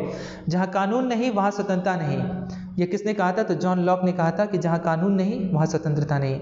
जब तक कानून नहीं बनेगा स्वतंत्रता नहीं आ सकती है। क्वेश्चन नंबर 310, लोकतांत्रिक समाजवाद की विधियां हैं, तो लोकतांत्रिक समाजवाद की विधियां हैं समझाना और प्रचार करना। क्वेश्चन नंबर 311, रूस के पॉपुलिस्ट आंदोलन अराजकतावाद के सह-संस्थापक सदस्य कौन थे? तो वो थे मिखाइल बैक्यूनिन। मिखाइल बैक्यूनिन जो थे वो रूस के पॉपुलिस्ट आंदोलन के अराजकतावाद के संस्थापक थे। क्वेश्चन नंबर 312, चीन की ग्रेट वॉल का निर्माण किसने करवाया था? तो चीन की ग्रेट वॉल ऑफ चाइना, आपने सुना होगा, लंबी दीवार है ना, का निर्माण किसने करवाया था? तो शी हुआंगटी ने करवाया था। वेरी वेरी इंपॉर्टेंट, ये भी आप ध्यान में रखेंगे। क्वेश्चन नंबर 313 की तरफ हम लोग आगे बढ़ रहे हैं। कार्ल मार्क्स की पुस्तक Das Kapital, very very important, आपसे पूछा गया है कि दास कैपिटल जो किताब है किसके द्वारा लिखा गया है? कार्ल मार्क्स के द्वारा लिखा गया है। यह भी पूछा जा सकता है कि कार्ल मार्क्स के द्वारा लिखा गया पुस्तक का नाम क्या है? आपके पास 4 ऑप्शन रह सकते हैं, उसमें से ही लिखा होगा दास कैपिटल जो है कार्ल मार्क्स के द्वारा लिखा गया था। लेकिन यहाँ पे क्वेश्चन है कि दास कैपिटल कब प्रकाशित हुई थी, कब इसका विमोचन हुआ था? तो इसका आंसर हो जाएगा 1867 में, 1867 में कार्ल मार्क्स की जो पुस्तक है दास कैपिटल यह प्रकाशित हुई थी। क्वेश्चन नंबर 314, किस लड़ाई में नेपोलियन फ्रांस की अंतिम हार हुई थी? तो ट्राफलगर की लड़ाई में नेपोलियन फ्रांस की हार हो गई थी। क्वेश्चन नंबर 315, किसके पतन से फ्रेंच क्रांति का आरंभ हुआ था? तो बास्टिल के पतन से फ्रेंच क्रांति का आरंभ हुआ था। क्वेश्चन नंबर 316, बोस्टन चाय पार्टी की घटना का संबंध किससे है? तो बोस्टन चाय पार्टी का संबंध जो है वो अमेरिकी स्वतंत्रता युद्ध से है। क्वेश्चन नंबर 317, 1854 से 1856 में क्रीमियन युद्ध किनके बीच लड़ा गया था? तो 1854 से 1856 में जो क्रीमियन युद्ध जो है वो जर्मनी के खिलाफ लड़ा गया था, यूनाइटेड किंगडम के साथ। Question number 317 complete. अब हम लोग आगे बढ़ रहे हैं क्वेश्चन नंबर 318 की तरफ। क्वेश्चन नंबर 318 है कि किस संधि से प्रथम विश्व युद्ध समाप्त हुआ? तो बार्सियल संधि से प्रथम विश्व युद्ध क्या हुआ? पूरी तरह से समाप्त हुआ। और जैसा कि मैंने बताया कि प्रथम विश्व युद्ध समाप्त कब हुआ? 1918 में प्रथम विश्व युद्ध समाप्त हो गया। आगे बढ़ते क्वेश्चन नंबर 319, राज सिंहासन पर बैठने वाला सबसे अधिक आयु का ब्रिटिश राजा या फिर रानी कौन था? तो क्वीन मेरी ट्यूडर जो थी वो राज सिंहासन पर बैठने वाले सबसे अधिक आयु की ब्रिटिश रानी थी। क्वेश्चन नंबर 320, भीमबेटका गुफा किस राज्य में स्थित है? तो भीमबेटका जो गुफा है वो मध्य प्रदेश राज्य में स्थित है। क्वेश्चन नंबर 321, सिंधु घाटी सभ्यता के शहरों की गलियां थी, तो सिंधु घाटी सभ्यता के शहरों की जो गलियां थी वो चौड़ी और सीधी थी। क्वेश्चन नंबर 322, हड़प्पा और मोहनजोदड़ो के खंडहर किस नदी के तट पर पाए जाते हैं? तो हड़प्पा और मोहनजोदड़ो के जो खंडहर हैं वो रावी नदी के तट पर पाए जाते हैं। रावी नदी के तट पर हड़प्पा और सिंधु घाटी के तट पर मोहनजोदड़ो, दोनों याद रखिएगा। हड़प्पा जो है रावी नदी के तट पर है और मोहनजोदड़ो सिंधु नदी के तट पर। क्वेश्चन नंबर 323, सिंधु घाटी सभ्यता की लिपि कैसी थी? तो अभी तक लिपि के बारे में पता नहीं चल पाया है, इसलिए वहाँ की जो लिपि है अभी अज्ञात है, यानी भी पता नहीं चल पाया है कि वहाँ की लिपि कैसी थी। क्वेश्चन नंबर 324, मोहनजोदड़ो में सबसे बड़ा भवन कौन सा था? तो वो था धान्यागार। क्वेश्चन नंबर 325, सिंधु घाटी के लोगों की एक महत्वपूर्ण रचना किसकी मूर्ति थी? तो नृत्य करती हुई बालिका की नर्तकी की मूर्ति थी। क्वेश्चन नंबर 326, सिंधु घाटी सभ्यता का पत्तन नगर कौन सा था? पत्तन नगर कहने का मतलब है कि उस समय जो बंदरगाह जो थे यानी पोर्ट जो थे, जहाज आकर के जो रुकती थी वो किस बंदरगाह पे रुकती थी? तो वो लोथल बंदरगाह पे रुकती थी। क्वेश्चन नंबर 327, सिंधु अर्थव्यवस्था की ताकत थी, तो सिंधु अर्थव्यवस्था की ताकत व्यापार थी, क्योंकि उनका जो जीवन था पूरी तरह से व्यापार पर ही पूरी तरह से केंद्रित था। क्वेश्चन नंबर 328, सोर्तगुई यानी कि सिंधु घाटी सभ्यता किस देश में है? तो सिंधु घाटी सभ्यता जो है वह अफगानिस्तान देश में है। क्वेश्चन नंबर 329, आगे बढ़ रहे हैं हम लोग क्वेश्चन नंबर 329 की तरफ। वेद शब्द का अर्थ क्या है? वेद शब्द का अर्थ ज्ञान है। क्वेश्चन नंबर 330, आरंभिक वैदिक काल में वर्ण व्यवस्था आधारित थी, तो आरंभिक वैदिक काल में वर्ण व्यवस्था जो थी वो व्यवसाय पर आधारित थी और उनका व्यवसाय क्या था? कृषि और पशुपालन। क्वेश्चन नंबर 331, आर्यों को एक जाति कहने वाला पहला यूरोपियन कौन था? तो मैक्स मुलर जो था वो सबसे पहले आर्यों को एक जाति कहकर के संबोधित किया था। क्वेश्चन नंबर 332, कौन सी जनजातीय सभा सामान्य रूप से जनजातीय सरदार के चुनाव में शामिल होती थी? तो जो समिति होती थी वह जनजातीय सभा के रूप में क्या होती थी? सरदार के चुनाव में शामिल होती थी। क्वेश्चन नंबर 333, वैदिक युग में राजा अपनी जनता से जो कर यानी कि टैक्स वसूल करते थे उसे क्या कहते थे? तो जो टैक्स वसूलते थे उसे बलि कहते थे। ठीक है, वो बलि नहीं कि जो आज पशु बलि दे दिया जाता है। यहाँ बलि मतलब जो टैक्स वसूलते थे कर के रूप में, जो धनराशि उनसे लिया जाता था, उसे बलि कहा जाता था। क्वेश्चन नंबर 334, भारतीय प्रतीक पर उत्कीर्ण सत्यमेव जयते लिया गया है, तो ये कहाँ से लिया गया है? तो ये मुंडक उपनिषद से लिया गया है। Very very important. Question number 335, प्राचीन भारत में किस विवाह को विधि सम्मत नहीं माना जाता था? गंधर्व विवाह को विधि सम्मत नहीं माना जाता था।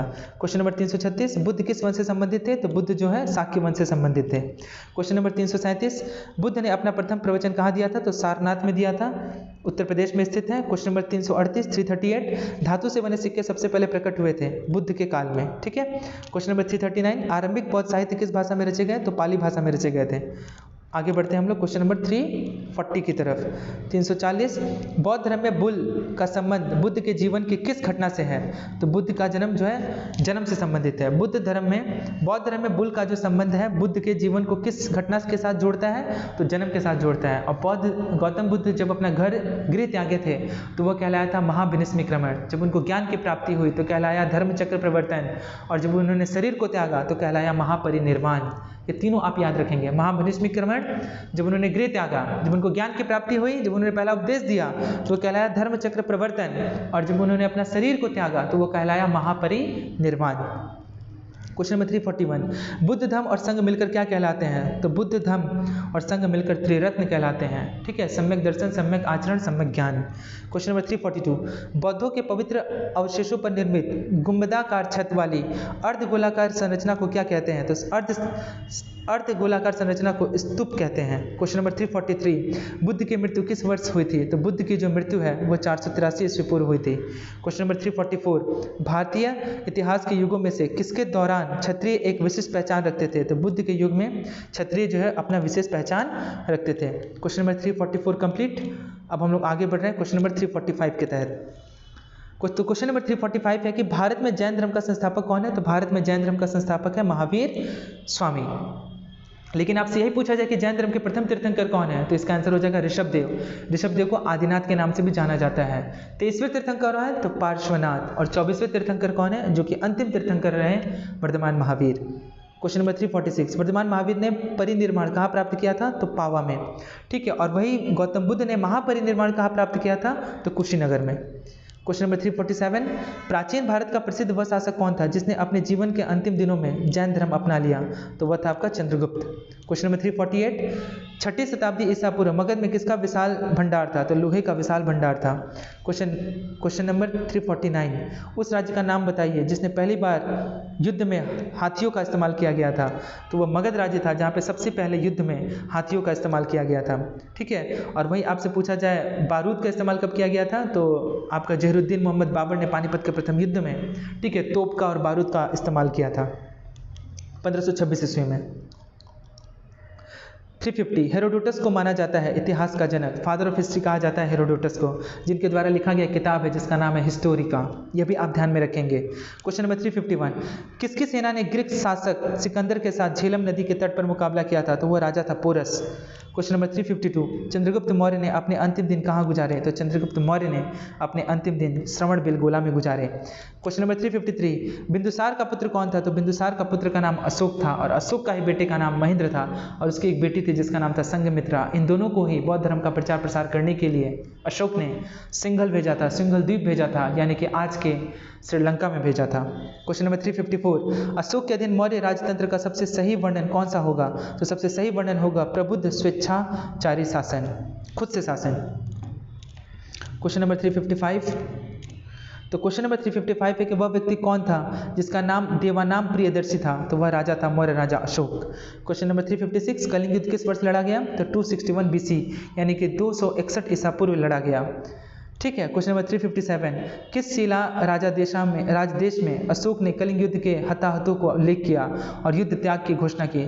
तो उस शिलालेख है शिला राजादेश 13 में इसके बारे में उल्लेख है कि कलिंग युद्ध के बाद अशोक ने युद्ध को पूरी तरह से त्याग दिया था। क्वेश्चन नंबर 358, मौर्य दरबार में ग्रीस के राजदूत का नाम क्या था? तो उस ग्रीस के राजदूत का नाम मेगास्थनीज था। ये वही मेगास्थनीज है जिसने इंडिका की रचना की थी, जो चंद्रगुप्त मौर्य के दरबार में आया था।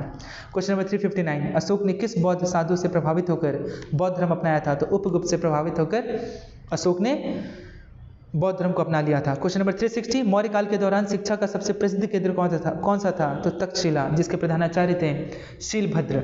ठीक है, यह भी आप ध्यान में रखेंगे। और तक्षशिला यूनिवर्सिटी से ही संबंध रखते हैं चाणक्य। क्वेश्चन नंबर 361, अर्थशास्त्र किसकी रचना है? तो अर्थशास्त्र कौटिल्य की रचना है।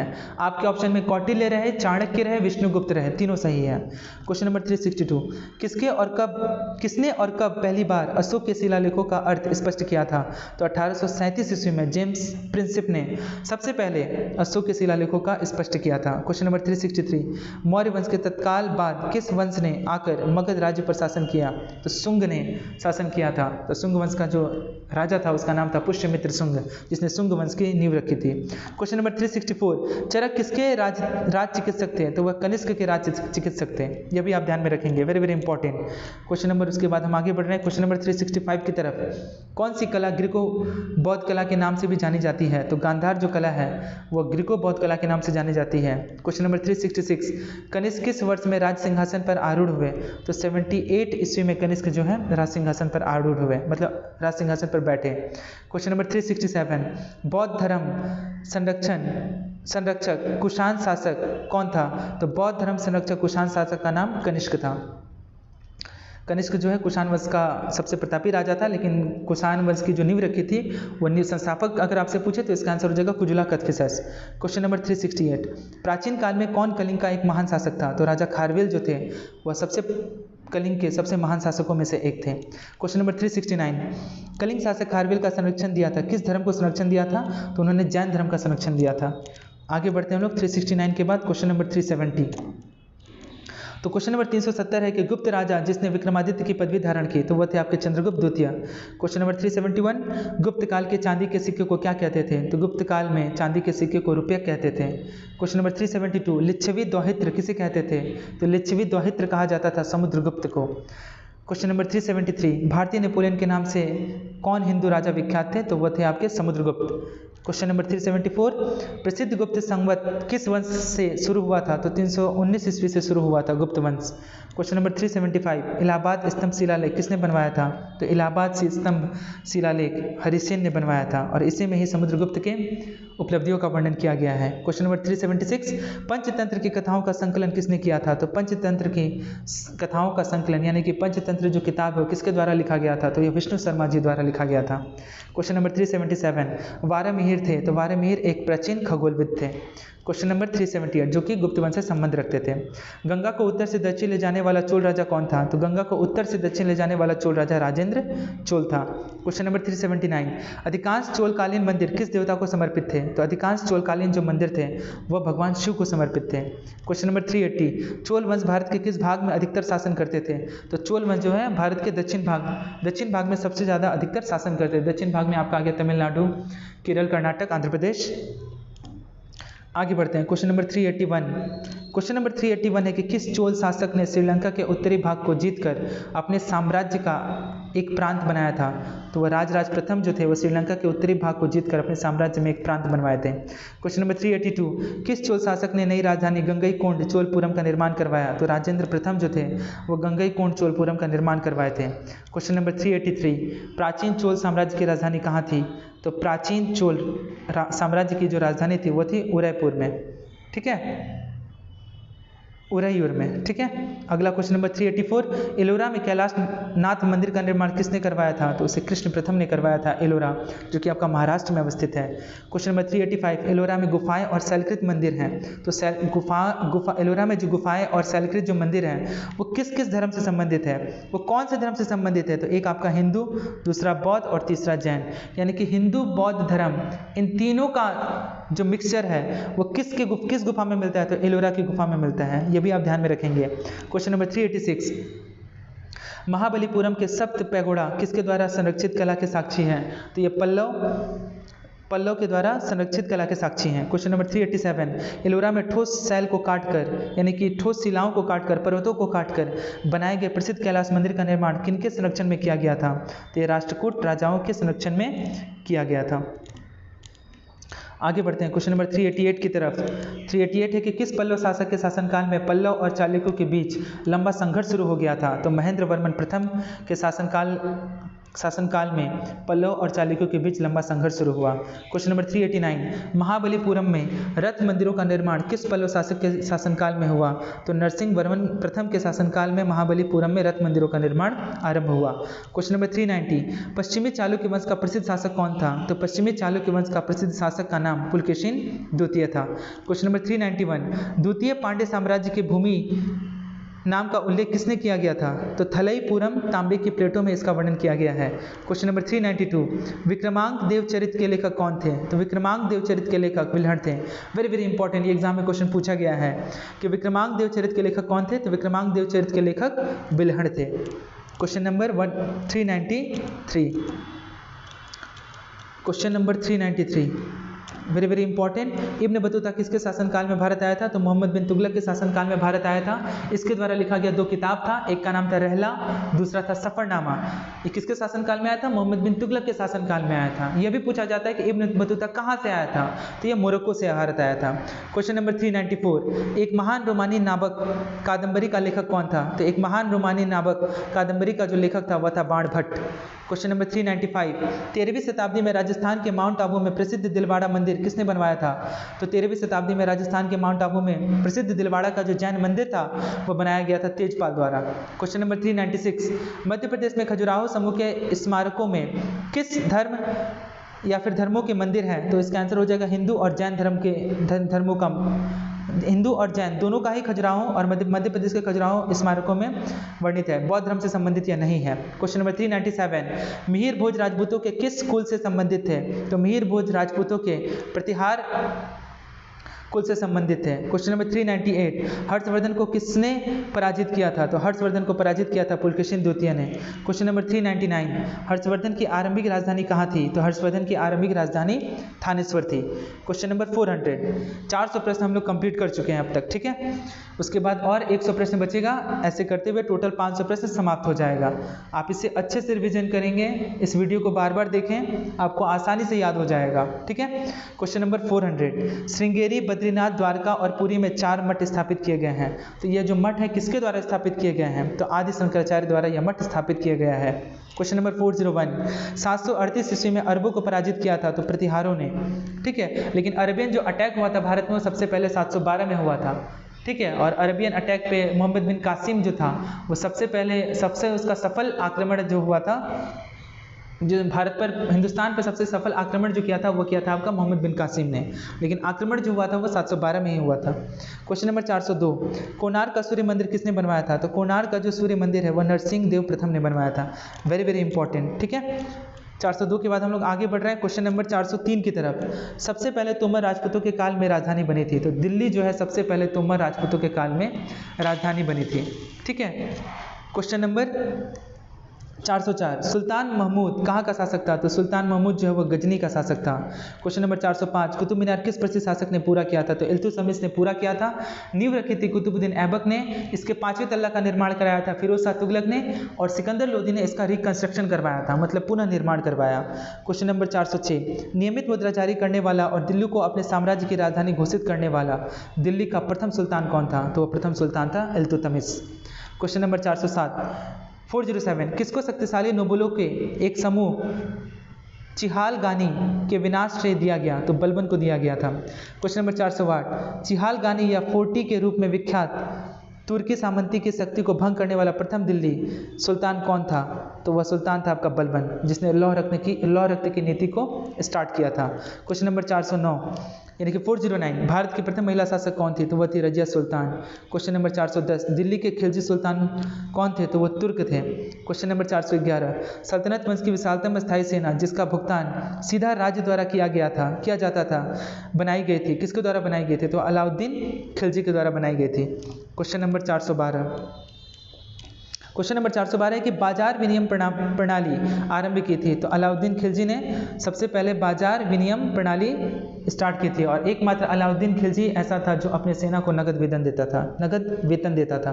क्वेश्चन नंबर 413, किसे भारत का तोता कहा जाता है? तो अमीर खुसरो को भारत का तोता कहा जाता है। क्वेश्चन नंबर 414, 414 किस कारण से मोहम्मद बिन तुगलक असफल व्यक्ति था? वह व्यवहारिक राजनेता नहीं था, यह वजह से वह असफल नेता था। और एक ही समय में 2 युद्ध करा दिया था, ठीक है ना, कराची और खुरासान का 2 बार उसने क्या किया था, अपना कैपिटल जो है राजधानी को भी हस्तांतरित कर दिया था। इस वजह से वह क्या हो गया, असफल नेता या फिर असफल व्यक्ति का उसे उपाधि दिया गया है। क्वेश्चन नंबर 415, भारत में चमड़े का प्रतीक मुद्रा किसने प्रारंभ की थी? तो मोहम्मद बिन तुगलक ने उसने क्या किया था, कॉपर का जो उस समय सिक्का था उसको चेंज करके उसने क्या किया, चमड़े का सिक्का जारी कर दिया, जिससे कि उसकी अर्थव्यवस्था पूरी तरह से खराब हो गई और बाजार की जो नियंत्रण प्रणाली है वो पूरी तरह से डगमगा गई थी। क्वेश्चन नंबर 416, ब्राह्मणों पर भी जजिया लगाने वाला दिल्ली सुल्तान कौन था? तो वो था आपका फिरोज शाह तुगलक, ठीक है। जजिया टैक्स, ठीक है, जजिया टैक्स लगाने वाला व्यक्ति कौन था? वह मोहम्मद बिन कासिम, ठीक है। फिरोज शाह तुगलक ने क्या किया, ब्राह्मणों पर भी लगा दिया था। अकबर ने इसे ख़त्म किया, फिर फिरोज शाह तुगलक की तरह स्टार्ट किया था औरंगजेब ने, और अंत में यह क्या हो गया, पूरी तरह से समाप्त हो गया। 416 के बाद हम आगे बढ़ रहे हैं क्वेश्चन नंबर 417 की तरफ। 417, यात्री इब्न बतूता कहाँ से आया था? मैंने पहले डिस्कस कर दिया है कि इब्न बतूता जो है वो मोरक्को से आया था, ठीक है। इसके द्वारा 2 लिखा गया किताब है, एक का नाम है रहला और दूसरा है आपका सफ़रनामा। दूसरा 418, कुतुब मीनार को जैसे हम आज उसे देखते हैं अंततः पुनर्निर्माण किया गया, ठीक है। तो पुनर्निर्माण किसने किया? फिरोज शाह तुगलक ने किया, ठीक है। 5वें तल्ले का निर्माण सिकंदर लोदी ने करवाया था, फिरोज शाह तुगलक ने उसका पुनर्निर्माण करवाया था। क्वेश्चन नंबर 419, किस वंश के सुल्तानों ने सबसे अधिक समय तक शासन किया था? तो तुगलक वंश के शासकों ने सबसे अधिक समय तक शासन किया था। क्वेश्चन नंबर 420, भारत में तुगलक वंश के बाद कौन सा वंश शासन में आया? तो सैयद वंश आया, और सैयद वंश की नींव किसने रखी थी? खिज्र खान ने। क्वेश्चन नंबर 421, दिल्ली सल्तनत का राज्यकाल कब समाप्त हुआ? तो दिल्ली सल्तनत का जो राज्यकाल है वो स्टार्ट हुआ था आपका 1206 से और 1526 में पूरी तरह से समाप्त हुआ, जब बाबर ने दिल्ली सल्तनत का अंतिम सुल्तान जो था इब्राहिम लोदी वंश को समाप्त करके मुगल वंश की नींव रखी। क्वेश्चन नंबर 422, सल्तनत काल में किस कला की उन्नति सर्वाधिक हुई थी? तो स्थापत्य कला की उन्नति सबसे ज़्यादा हुई थी। क्वेश्चन नंबर 423, सूफी आंदोलन मूलतः कहाँ से प्रारंभ हुआ? तो सूफी आंदोलन मूलतः फारस यानी पर्शिया से आरंभ हुआ। क्वेश्चन नंबर 424, अमीर खुसरो संगीतज्ञ था और क्या था? वो सूफी संत था, फारसी हिंदू का लेखक भी था, विद्वान और इतिहासकार भी था। क्वेश्चन नंबर 425, अलवार संतों का आविर्भाव किस आधुनिक राज्य में हुआ? तो तमिलनाडु राज्य में स्टार्ट हुआ। क्वेश्चन नंबर 426 है कि शिवाजी के सामयिक मराठा संत का नाम क्या था? तो संत तुकाराम। 427, विजयनगर के शासकों में प्रोत्साहित किया था किसे? तमिल, तेलुगु और संस्कृत भाषा को प्रोत्साहित किया गया था विजयनगर साम्राज्य में। क्वेश्चन नंबर 428, 1420 में विजयनगर साम्राज्य में आने वाले इटली के यात्री का नाम क्या था? तो 1420 में विजयनगर साम्राज्य की नींव रखी गई थी 1336 में। हरिहर और बुक्का 2 व्यक्तियों ने रखा था और उसके सबसे प्रतापी राजा का नाम था कृष्णदेव राय वर्मन, ठीक है। अमुक्त माल्यदा नामक किताब उन्हीं के द्वारा लिखा गया था, ठीक है। और 1420 ईस्वी में विजयनगर साम्राज्य में आने वाला इटली का यात्री का नाम था Niccolo de Conti. Question number 429, Krishnadeva Raya ने कौन सी पुस्तक लिखी थी? Amuktamalyada. Question number 430, Vijayanagara के मध्यकालीन नगर को आजकल क्या कहते हैं? तो आजकल उसे हम्पी कहते हैं। क्वेश्चन नंबर 431, तालीकोट की प्रसिद्ध लड़ाई कब हुई थी? तो तालीकोट की प्रसिद्ध लड़ाई सन 1565 ईस्वी में हुई थी। क्वेश्चन नंबर 432, बहमन शासकों में से बीजापुर में प्रसिद्ध गोल गुंबज का निर्माण किसने करवाया था? तो मोहम्मद आदिल शाह ने गोल गुंबज का निर्माण करवाया था। क्वेश्चन नंबर 433 है कि बीजापुर अपनी किस चीज़ के लिए प्रसिद्ध है? तो वो गोल गुंबज के लिए प्रसिद्ध है। क्वेश्चन नंबर 434, चित्तौड़गढ़ में विजय स्तंभ किसने बनवाया था? तो चित्तौड़गढ़ में विजय स्तंभ बनाने वाला राजा था राणा कुंभा। 435, सुविख्यात कोहिनूर हीरा किस खान से निकाला गया था? तो गोलकुंडा के खान से निकाला गया था प्रसिद्ध हीरा कोहिनूर। 436, पानीपत की पहली लड़ाई किस वर्ष लड़ी गई थी? 1526 ईस्वी में लड़ी गई थी इब्राहिम लोदी और बाबर के बीच में। 437, बाबर ने तुझके बाबरी नामक अपने संस्मरण किस भाषा में लिखे थे? तो तुर्की में लिखे थे, ठीक है। तुझके बाबरी को ही बाबरनामा भी कहा जाता है। क्वेश्चन नंबर 438, खानवा के युद्ध में बाबर द्वारा पराजित किया जाने वाला राजपूत कौन था? तो वो राजपूत था राणा सांगा। क्वेश्चन नंबर 439, दिल्ली में पुराना किला किसने बनवाया था? तो दिल्ली में पुराना किला बनाने वाला व्यक्ति था शेरशाह सूरी। क्वेश्चन नंबर 440, हुमायूं को किस लड़ाई में पराजय के बाद भारत से भागना पड़ा था? तो कन्नौज यानी कि 1540 ईस्वी में बिलग्राम का जो युद्ध हुआ था उसमें हुमायूं को शेरशाह सूरी से लड़ने के बाद उसे भारत से भागना पड़ा था, ठीक है। Question number 440 complete. अब हम लोग आगे बढ़ रहे हैं क्वेश्चन नंबर 441 की तरफ। और टोटल 60 प्रश्न बचे हुए हैं। उसके बाद टोटल हमारा 500 जो प्रश्न है वो पूरी तरह से समाप्त हो जाएगा। तो क्वेश्चन नंबर 441 है कि दिल्ली में हुमायूं का मकबरा किसने बनाया? तो दिल्ली में हुमायूं का मकबरा हाजी बेगम ने बनवाया। क्वेश्चन नंबर 442 मेधावी राजस्व अधिकारी टोडरमल किसके अधीन थे? तो वो शेरशाह के अधीन थे। मेधावी राजस्व अधिकारी टोडरमल ने किसके अधीन सेवा की थी? तो सेवा की थी शेरशाह, लेकिन ये किसके अधीन ये राज दरबार में नौरत्न थे? तो ये थे आपके अकबर के दरबार में। क्वेश्चन नंबर 443 कालानौर में राज्याभिषेक के समय अकबर की आयु कितनी थी? तो केवल 13 वर्ष थी।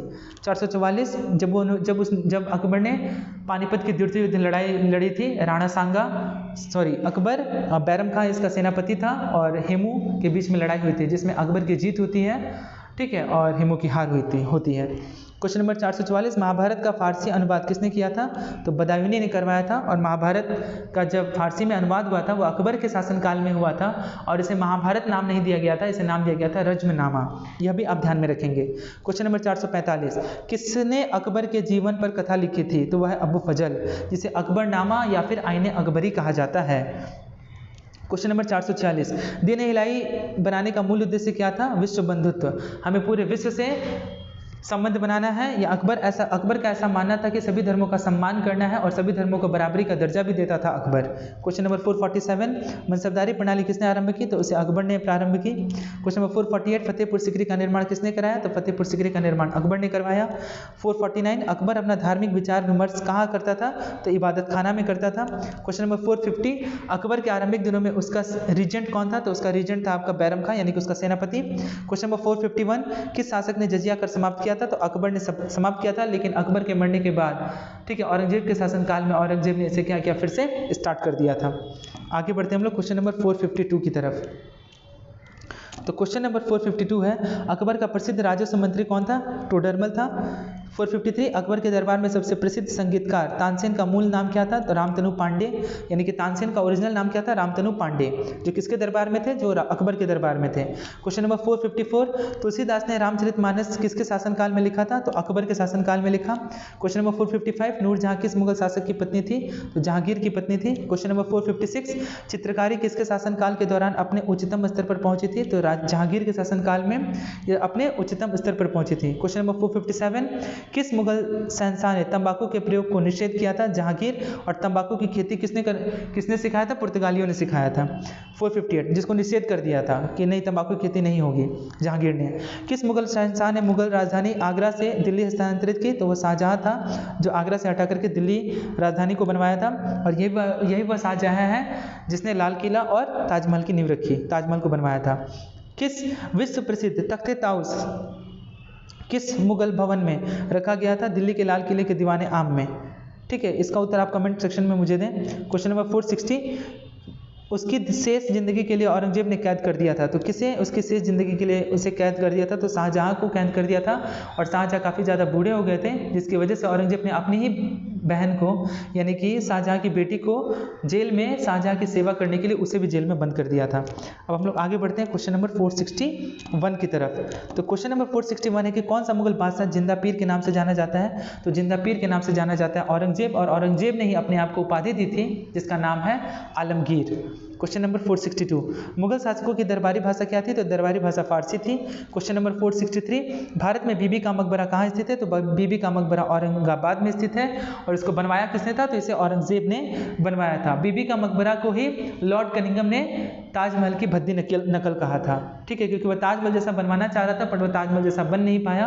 यही वजह है कि लॉर्ड कनिंघम ने, जो कि एक बहुत बड़े इतिहासकार थे, ठीक है, इतिहासकार थे, और उन्होंने कहा था कि यह ताजमहल की भद्दी नकल है। और ताजमहल से भी काफ़ी ज़्यादा खूबसूरत जो मकबरा है वो किसे कहा था लॉर्ड कनिंघम ने? तो सासाराम में है शेरशाह सूरी का मकबरा, उसे कहा था लॉर्ड कनिंघम ने कि यह ताजमहल से भी सुंदर है। क्वेश्चन नंबर 464 सासाराम, जो कि बिहार में स्थित है। दिल्ली का जामा मस्जिद किस सदी में बनाई गई थी? तो दिल्ली का जामा मस्जिद 17वीं शताब्दी में बनाया गया था। क्वेश्चन नंबर 465 किसके शासनकाल में 1 रुपये का सिक्का टकसालित किया गया था? तो शेरशाह सूरी के दरबार में 1 रुपये का सिक्का जारी किया गया था। क्वेश्चन नंबर 466 शेरशाह की मृत्यु कहाँ लड़ती हुई थी? तो कालिंजर में शेरशाह की मृत्यु लड़ते हुए हो गई थी। क्वेश्चन नंबर 467 शिवाजी के गुरु कौन थे? तो शिवाजी के गुरु का नाम रामदास था। आगे बढ़ते हैं हम लोग क्वेश्चन नंबर 468 की तरफ। तो क्वेश्चन नंबर 468 है कि छत्रपति शिवाजी को हराने के लिए औरंगजेब ने किसको भेजा था? तो राजा जयसिंह को भेजा था। क्वेश्चन नंबर 469, शिवाजी ने कितनी बार सूरत को लूटा? तो 2 बार लूटा था। 470, शिवाजी का राज्याभिषेक कब हुआ? तो 1674 ईस्वी में शिवाजी का राज्याभिषेक हुआ। क्वेश्चन नंबर 471, किस यूरोपियन शक्ति से शिवाजी ने गोला और बारूद प्राप्त किए थे? तो फ्रांसीसी, पुर्तगाली तथा अंग्रेजों से खरीदा था। क्वेश्चन नंबर 472, नाना साहब के नाम से कौन प्रसिद्ध था? तो बालाजी बाजीराव नाना साहब के नाम से प्रसिद्ध थे। Very very important. Question number 473, जिस समय 1761 में पानीपत की तीसरी लड़ाई में अहमद शाह अब्दाली ने मराठों को हराया, उस समय दिल्ली का शासक कौन था? तो उस समय दिल्ली का शासक था शाह आलम द्वितीय। क्वेश्चन नंबर 474, पेशवा प्रथम ब्रिटिश द्वारा किस पेशवा के काल में समाप्त की गई थी? तो बाजीराव द्वितीय के शासनकाल में से समाप्त कर दी गई थी। पेशवा का मतलब प्रधानमंत्री। भारत में पहली बार कौन सा अंग्रेजी जहाज था? तो उस जहाज का नाम था रेड ड्रैगन, जो कि भारत में पहली बार अंग्रेज जहाज था। और पहली जो ट्रेन चली थी उसका नाम क्या था? उसका नाम था ब्लैक ब्यूटी। दोनों आप ध्यान में रखेंगे। क्वेश्चन नंबर 476, 1651 में मुगलों द्वारा बंगाल में किस स्थान पर ईस्ट इंडिया कंपनी को व्यापार करने और फैक्ट्री बनाने की अनुमति दी गई? तो कासिम बाजार में सबसे पहले 1651 में मुगलों द्वारा बंगाल में कासिम बाजार में ईस्ट इंडिया कंपनी को व्यापार करने और फैक्ट्री बनाने की अनुमति दे दी गई। क्वेश्चन नंबर 477, भारत में लिए समुद्री मार्ग की खोज का श्रेय किसे जाता है? तो पुर्तगालियों को जाता है। और पुर्तगाली सबसे पहले भारत आए थे और अंततः भारत में बने रहे और अंत में भारत छोड़ करके गए।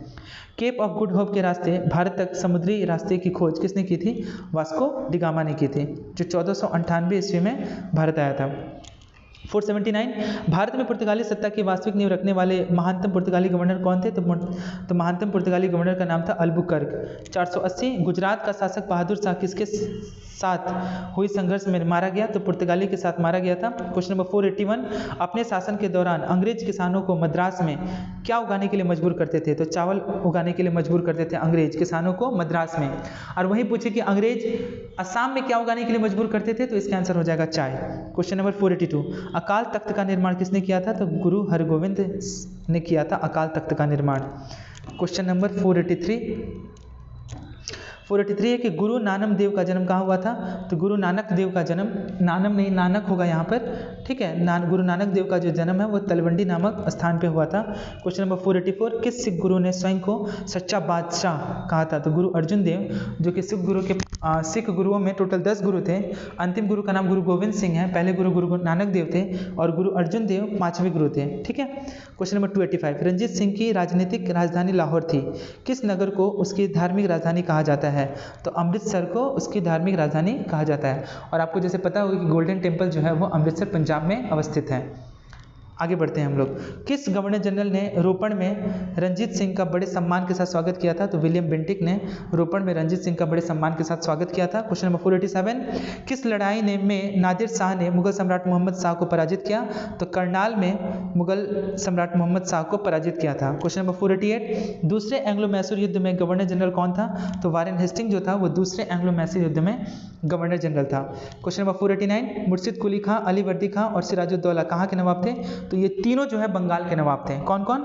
मुर्शिद कुली खां, अली वर्दी खां और सिराजुद्दौला खां। क्वेश्चन नंबर 450, ब्लैक होल त्रासदी कहाँ की घटना है? तो ब्लैक होल त्रासदी जो है वह कलकत्ता की घटना है। 490 के बाद अब केवल 10 प्रश्न बचे हुए हैं, इसके बाद टोटल आपका 500 क्वेश्चन जो है वो कंप्लीट हो जाएगा। क्वेश्चन नंबर 491, प्लासी के युद्ध के समय बंगाल का नवाब कौन था? तो बंगाल का नवाब था सिराजुद्दौला। 1757 ईस्वी में लड़ा गया और उस समय बंगाल का जो गवर्नर था वो था Robert Clive. Question number 492, British ने पंजाब को किस सन में अपने राज्य में मिलाया था?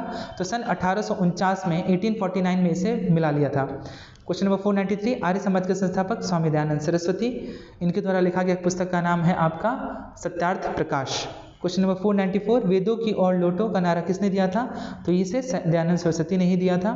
495, बुनियादी शिक्षा का विचार पहले किसने प्रस्तुत किया था? तो बुनियादी शिक्षा का प्रचार सबसे पहले महात्मा गांधी ने प्रचार किया था। इन्होंने कहा था कि हम पाश्चात्य संस्कृति की ओर भले ही जा रहे हों लेकिन अपनी बुनियादी शिक्षा की बागडोर नहीं हिलनी चाहिए। बुनियादी शिक्षा के द्वारा ही हम अपनी शिक्षा को जान पाएंगे और लोगों से तालमेल बिठा पाएंगे।